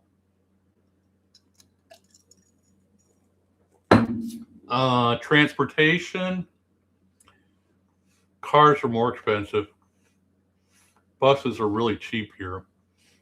Taxis are not too bad. Just so you know, if you land in Santiago and you want to go to the center of, you go to the airport and you want to go to the center of the city, Costs $25. It's what you should pay. $25 to $32. You pay more of that, they're stealing from you at the airport. Healthcare is so cheap. You realize that when the healthcare in Chile is so cheap that if you live in the United States, you realize that they're just stealing from you. They're stealing from you and then stealing on top of that. I had my neck operated on. I was at the hospital. The surgery lasted less than 30 minutes. I was totally out. I didn't spend the night at the hospital. It was $75,000. The same thing here would be, well, I don't know what that would be, but to have a baby here, for instance, is about $3,000 if you pay out, maybe $4,000 if you pay out of pocket. That's 100%, and that's top. I mean, that's full body massage. It's private room. That's the whole thing. You're in the hospital for a week if you want. All that. You can't do that in the U.S. That'd be a couple $1,000,000. Okay, heating. How expensive is heating? Well, that's a good question. I heat my house with firewood. A square meter of firewood, the best stuff out there, if I'm buying it, is $45 a square meter. You go figure out it takes us about 10 meters to get through a winter. Okay, that's about 6 months of firewood. And I cook with it at the same time. So not only am I heating the home, I'm heating all of our water. So we have steaming hot water that I put in a storage tank. It's not heating, it's just storing it. That heats all of our bathrooms, our showers, our kitchen. It does all the radiant floor heat, so I'm making heat that way too. So I have the heat coming off the stove. I'm cooking on it. I'm making all our water for free. How much does your electric or gas hot water heater cost you every month? Ask yourself that. Mine's free. I don't pay for any of that other than the work to get the wood. If I buy the wood, yeah, I'm paying for it. Taxes. In Chile, they have a graduated income tax. I don't know much about it. I think high end is probably 32%, 27%. If you don't know, my wife has a book called The Ultimate Guide to Immigrating to Chile. It's at chileexpatfamily.com, our webpage. She discusses taxes in that book. If you join, it's like $25, $30 for that book, I think is what she charges. She's updating with the 4th edition right now. You get that book for free if you join Chile Expat Family Chat Group. You get it instantly when you get in the group too. It's right there. It's a PDF. You get it, okay? Taxes, more of that. She discusses that in great detail. Also, Chile has a VAT, value added tax. It's called IVA, I-V-A. It's 19%. It's on everything. If you import something into Chile, like a solar inverter, let's say it's $1,000 retail value, they're going to charge you 19% on that, plus the cost to insure the package to ship it, plus the shipping costs. And then they're going to charge you a fee. This is where Chile gets scummy. They start charging stupid fees. A fee, if the government charges you a fee, it's a tax. It's not a fee. My God, sorry to yell, but it pisses me off. So taxes, those are the taxes. Taxes, import things is actually 26%. They tell you it's 19%, but after the fees, it's 26%. Insurance is really cheap because it's not a racket here. What do I mean it's not a racket? You're not forced to buy insurance, so then they can't force you to buy whatever they have, and they jack the price up. You don't have any choice. You have to buy it. They're going to charge you whatever they want. And then you have to play that stupid game where you go to the auto body shop. They want to absorb you want them to absorb your copay or deduct. We don't have any of that. Just, it's not a problem. So like for me to get my entire car painted is like less than 2,000. It's like $1,500. And that's not a bad shop doing it either. And that's to pull all the dents out. Internet cost me $50 a month, no question. If you have fiber optic, which they do have fiber optic, it's less than 6 kilometers from me. I don't use it because Starlink's more reliable. If the grid goes down, the fiber optic goes down. That's why I don't use it. It's only $16, $18 a month. I pay $50, and I need mine all the time. And ask, is Chile actually cheaper than the US, UK, or Europe anymore? Yes, by leaps and bounds it is. No question. Let's see. Let's see if I'm missing anything. Who should move to Chile? There's a good question. Is it important because the group isn't about Yeah. Independent people, patient people, flexible, take your time, being willing to go with the flow, willing to learn Spanish. If you come to Chile, you better learn Spanish. You need to integrate into the Chilean culture. They get really pissy if you don't. They don't like that. Think about in the United States or the EU or the UK when you run into somebody that refuses to learn English and then flip it around and here and don't speak Spanish, okay? At least a try. They don't mind if you're just trying, okay? Comfortable with uncertainty. If you're coming here, you should be comfortable with uncertainty because you're starting a new world, okay? A new way of life. Doesn't need everything to work like in the US because it's not going to work like the US. Do you enjoy rural life? You won't have a problem. Can you adapt to cultural differences? They're here, but it's not insurmountable. Who should not move to Chile? There's a good question. Someone who expects Chile to be the USA with better weather. Don't move here. Bad idea. Someone who can't tolerate bureaucracy. That's the same bureaucracy in the US. Someone who needs everything immediately. I do agree with that. Someone unwilling to learn Spanish. I agree with that. I have a friend here. He's a friend. He's a veteran. He refuses to learn Spanish, and it really it's quite an insult when he says it because he puts it in there, rubs their nose in the Chilean's noses in it, and I really want to punch him when he does that, even though I'm 63.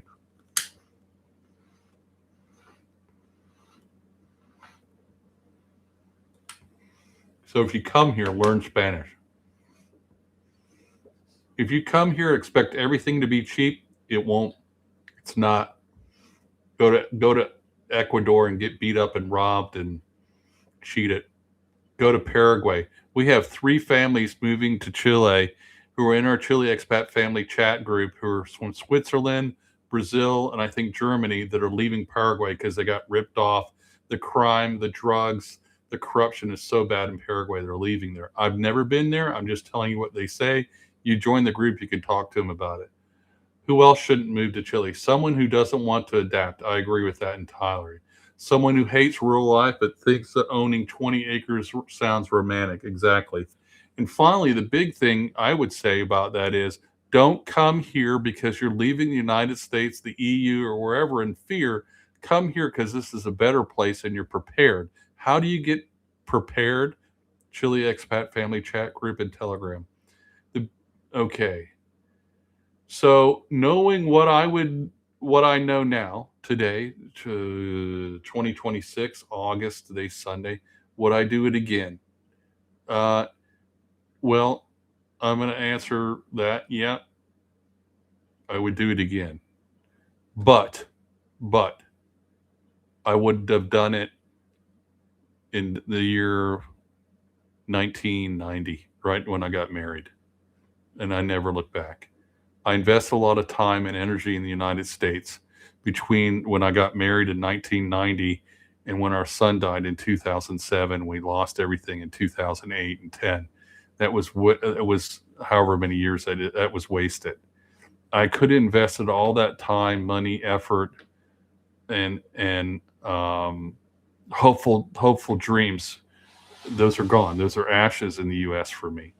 and that to me is real important. So, okay, I've told you what I think after 13 years. Now it's your turn. What do you want to know about moving to Chile? Uh, I'll take questions from the live chat. Easy. Moving, immigration, cost of living, property, crime, healthcare, homesteading, off grid, rural life, retirement, starting a business, living in Patagonia.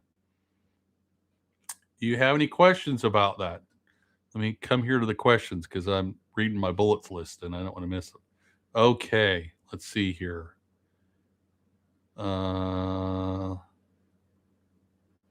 Okay. All right. John 7348 on the public NHS system here, Santiago, we paid 150 for an EKG. Yeah, ain't nothing, man. Ain't nothing. If you go to the public hospital, I go to Porto Octai and get them for free. I've had like 2 or 3 of them there.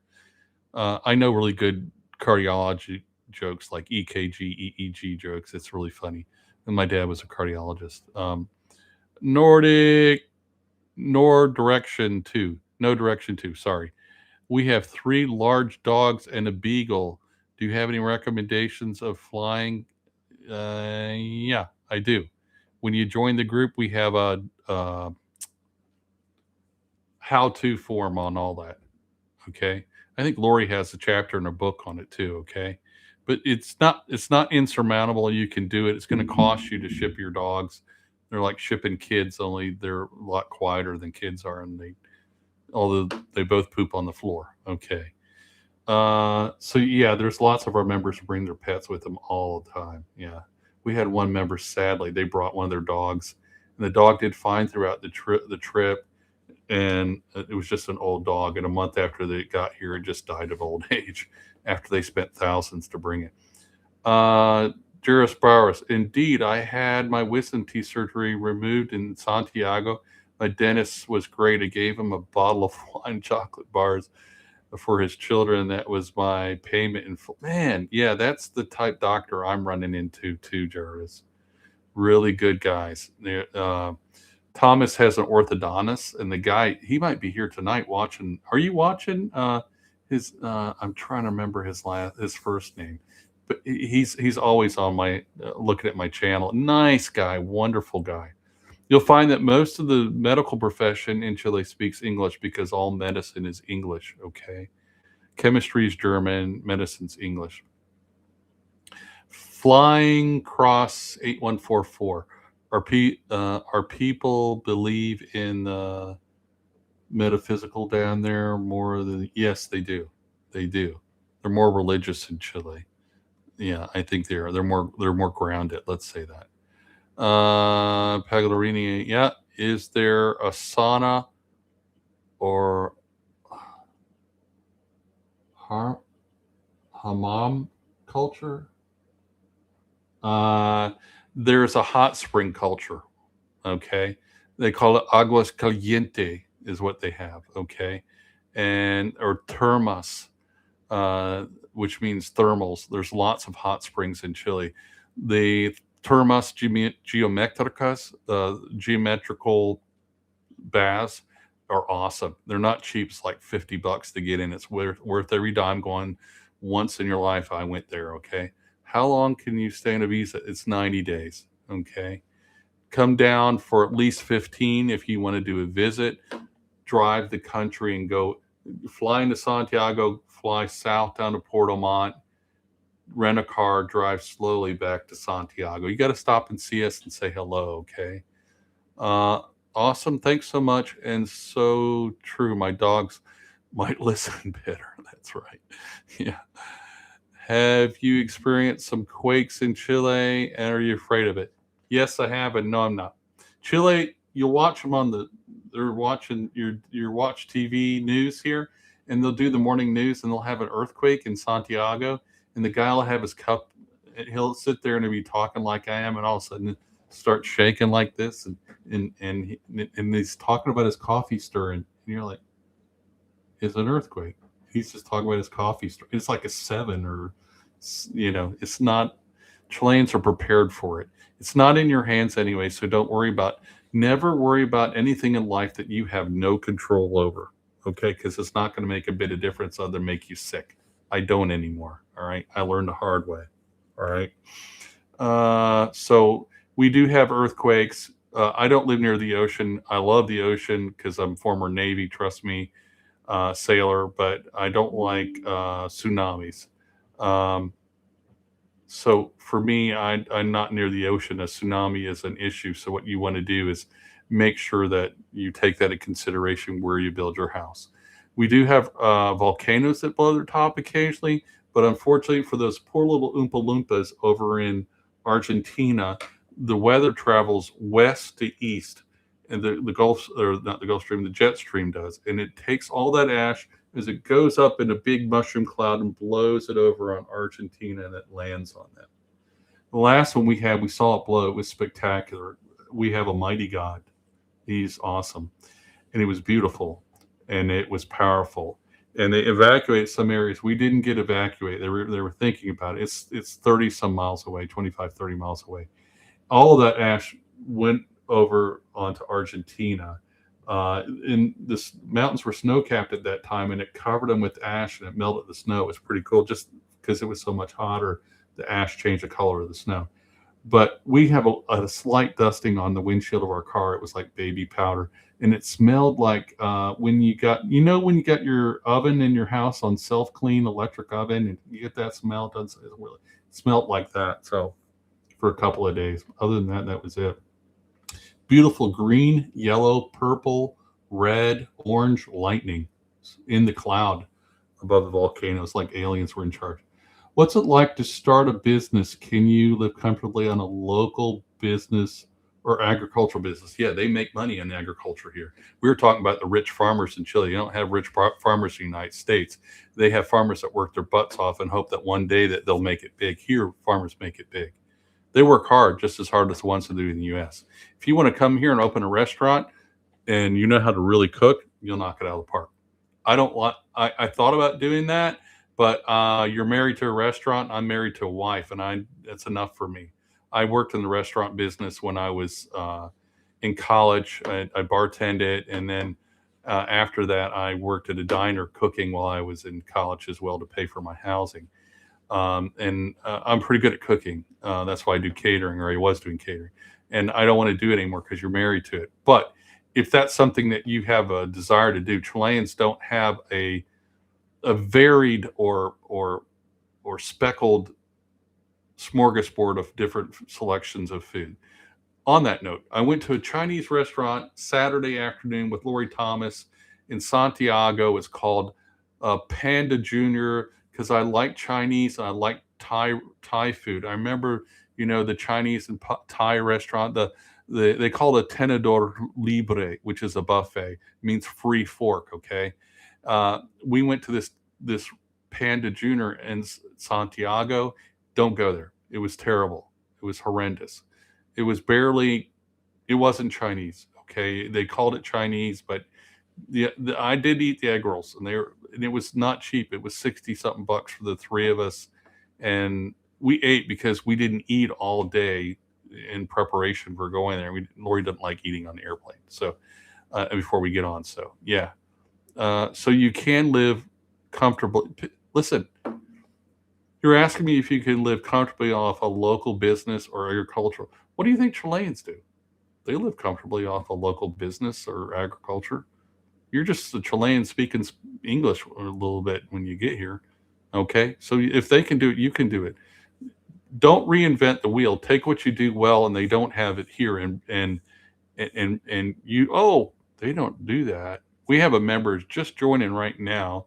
Nice guy, Sean. If you're out there, hello, Sean. He's a Toyota guy. He's a certified Toyota mechanic, GM mechanic. He could make a killing here. Make a killing. Yeah. Rembrandt picture. Thank you for sharing some of your life, Jim. Yeah, that's fine, man. I'm an open book. I might not be here a whole lot longer in this life, and I know that. I'm not dying or anything, but I'm not getting younger either. And I like sharing my life with people because maybe it'll live on after I'm dead. Maybe my wife and my kids will go back and watch these videos, and there's daddy making a fool of himself, telling people stuff, personal stuff. But that's the way I am. I mean, I don't want somebody to suffer through some of the things that we did, which I look back at when I'm saying suffering, like living in a tent in the rain, in the sleet. Uh, that was no fun. But now I look back at it, and, it was really cool that I did that. I saved so much. Tens of $1,000 I saved being patient and doing the work with my own hands and not being in a hurry to get it done as much as I was to get it done correctly. Okay. So, super helpful. Looking to join the Telegram at some point. I look forward to your next videos and new live chat. Every Sunday is what I'm doing right now. Rembrandt picture, don't wait until you we're moving next month and I want to join your group. Join a year out, okay? That's the smart thing, okay? And I'd love to see you in there. The rules, there's no profanity in Chile Expat Family Chat Group. It's private. There's no proselytizing. I'm a traditional Latin Mass Catholic. I tell people I am the worst type of Catholic there is. I actually believe what the church teaches, even though our Pope and most of the bishops don't. But I don't look for people to be Catholic. I look for them to be people of goodwill. We have every religion and no religion. So we don't discuss that in the group. So no profanity, no anonymous people, no proselytizing in the group. Those are the things that we do. There's an interview with me, and you've already been through the interview if you're here tonight somewhat. I haven't been able to interview you back because this is a one-way check valve live stream. You guys can't talk back to me so easy. But when I know who you are, if you fit my group and it seems like a good match, you would make a payment to me of $130, which is $100 to join, and $5 a month paid in half-year increments. And you would I'd put you in the group immediately, and you would have to write a paragraph saying, "Hi, I'm Jim Dorchak. I live in Boiling Springs, South Carolina, and I'm interested in moving to Chile because I'm just tired of the game warden asking me for my fishing license every time I put a minnow on my hook. I'm tired of having to pay taxes on my internet bill to Al Gore because I don't really like Al Gore and I thought he was dead. I'm tired of fill in the blank, Krispy Kreme donuts not being as good as they should be. I don't know. Whatever your reason is, and you want to get out of where you are, prepare yourself, get informed, make sure that your family, your wife, your whatever are on board with it. Come up with a plan. Try to execute that plan, and if it doesn't work, then adjust, modify what your plan is always, and be able to do that on the run. It's a great adventure, man. I never thought I'd be in Chile at 63, leave South Carolina, boondocks, redneck from South Carolina, living in Chile. Man, I'm living the life. I look at people I went to high school with, they're out on the dregs up there, living on full disability, and they're trash their lives because they work so hard that they didn't got nothing left their body to look at, or they got hooked on drugs, or they just got abused by the system or whatever. I don't abuse the system, and I don't let it abuse me anymore because I'm not a part of it. So, if I can leave you any words of wisdom, will the plant nursery business do well down? If you know what you're doing and you have good plants, yes. There's lots of competition because Chileans love gardening. They're all into it. Kind of hard to get some seeds into Chile. Chile is very protective of their agriculture and their plant heritage. They've had some invasive species come in that have wreaked havoc on things here, and they're really protective, including insects. So it's hard to get some seeds.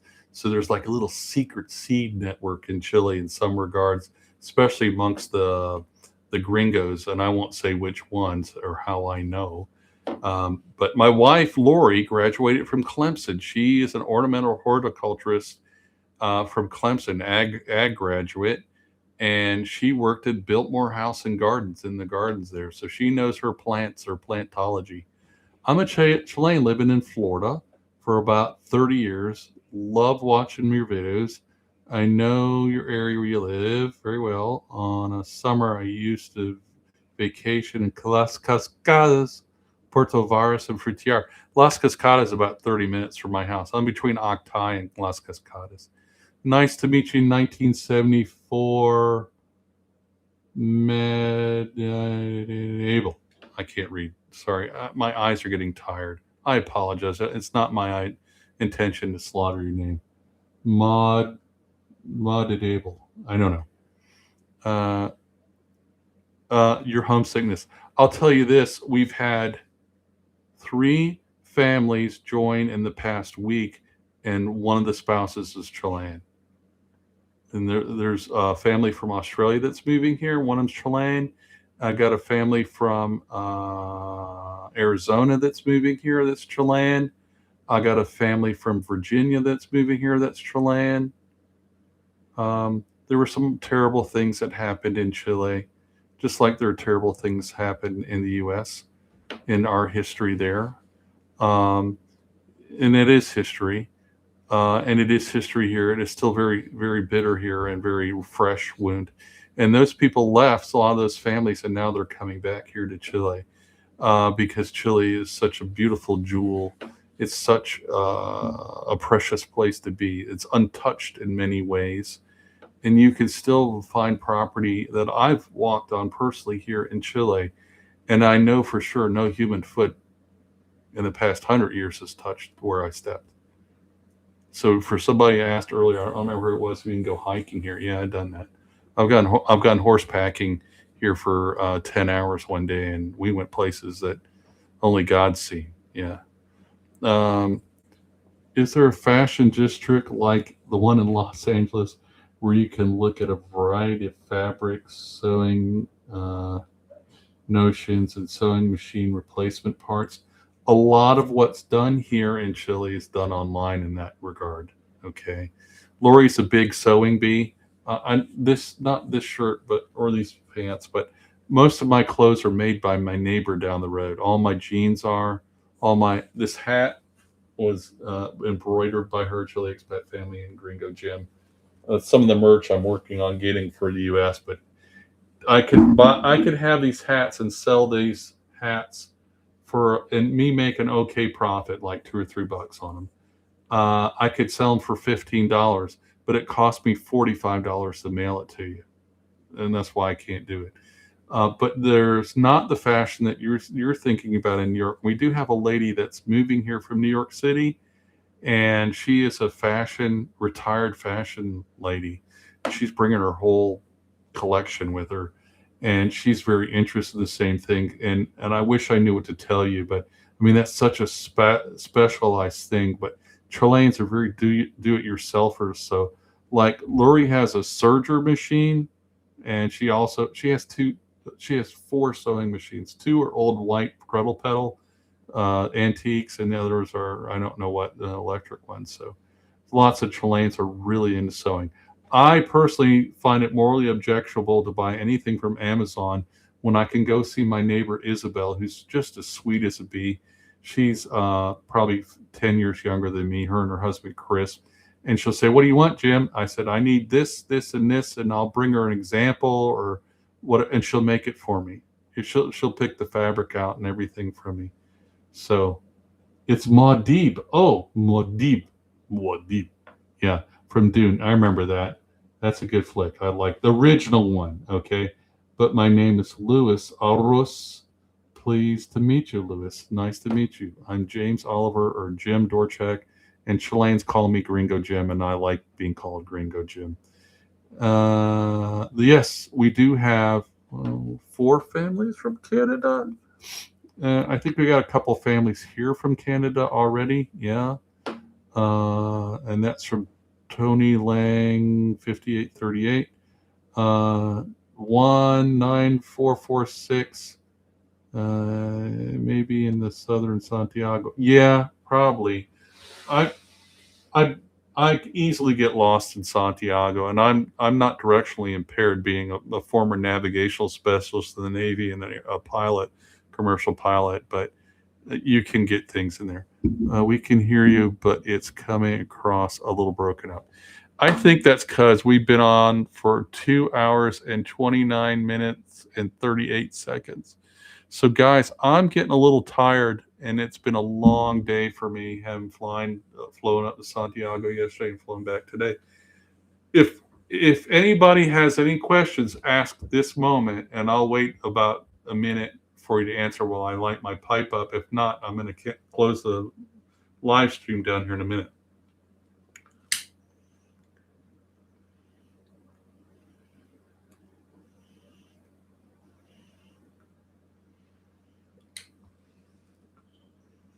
Of course, you can always contact me, the @ Jim Dorchak, Dorchak, in Telegram. I will likely respond to you in less than 30 minutes. It's my upbringing. I answer questions and I take care of people's questions as fast as I can. And I'll give you as much help as I can. But remember that I'm in the business of answering questions, and I'd like you to be in my group if you want to ask a lot of questions, okay? Good time to enjoy some sopapillas. Sí, po. Eso excelente con what do they call it? Polvo de azúcar.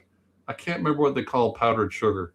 I had that this morning after mass this morning. We had some sopapillas a frente de iglesia para es un regalo de mi amiga. Ella fabrica eso, sopapillas. Ella gringa mismo fabrica eso.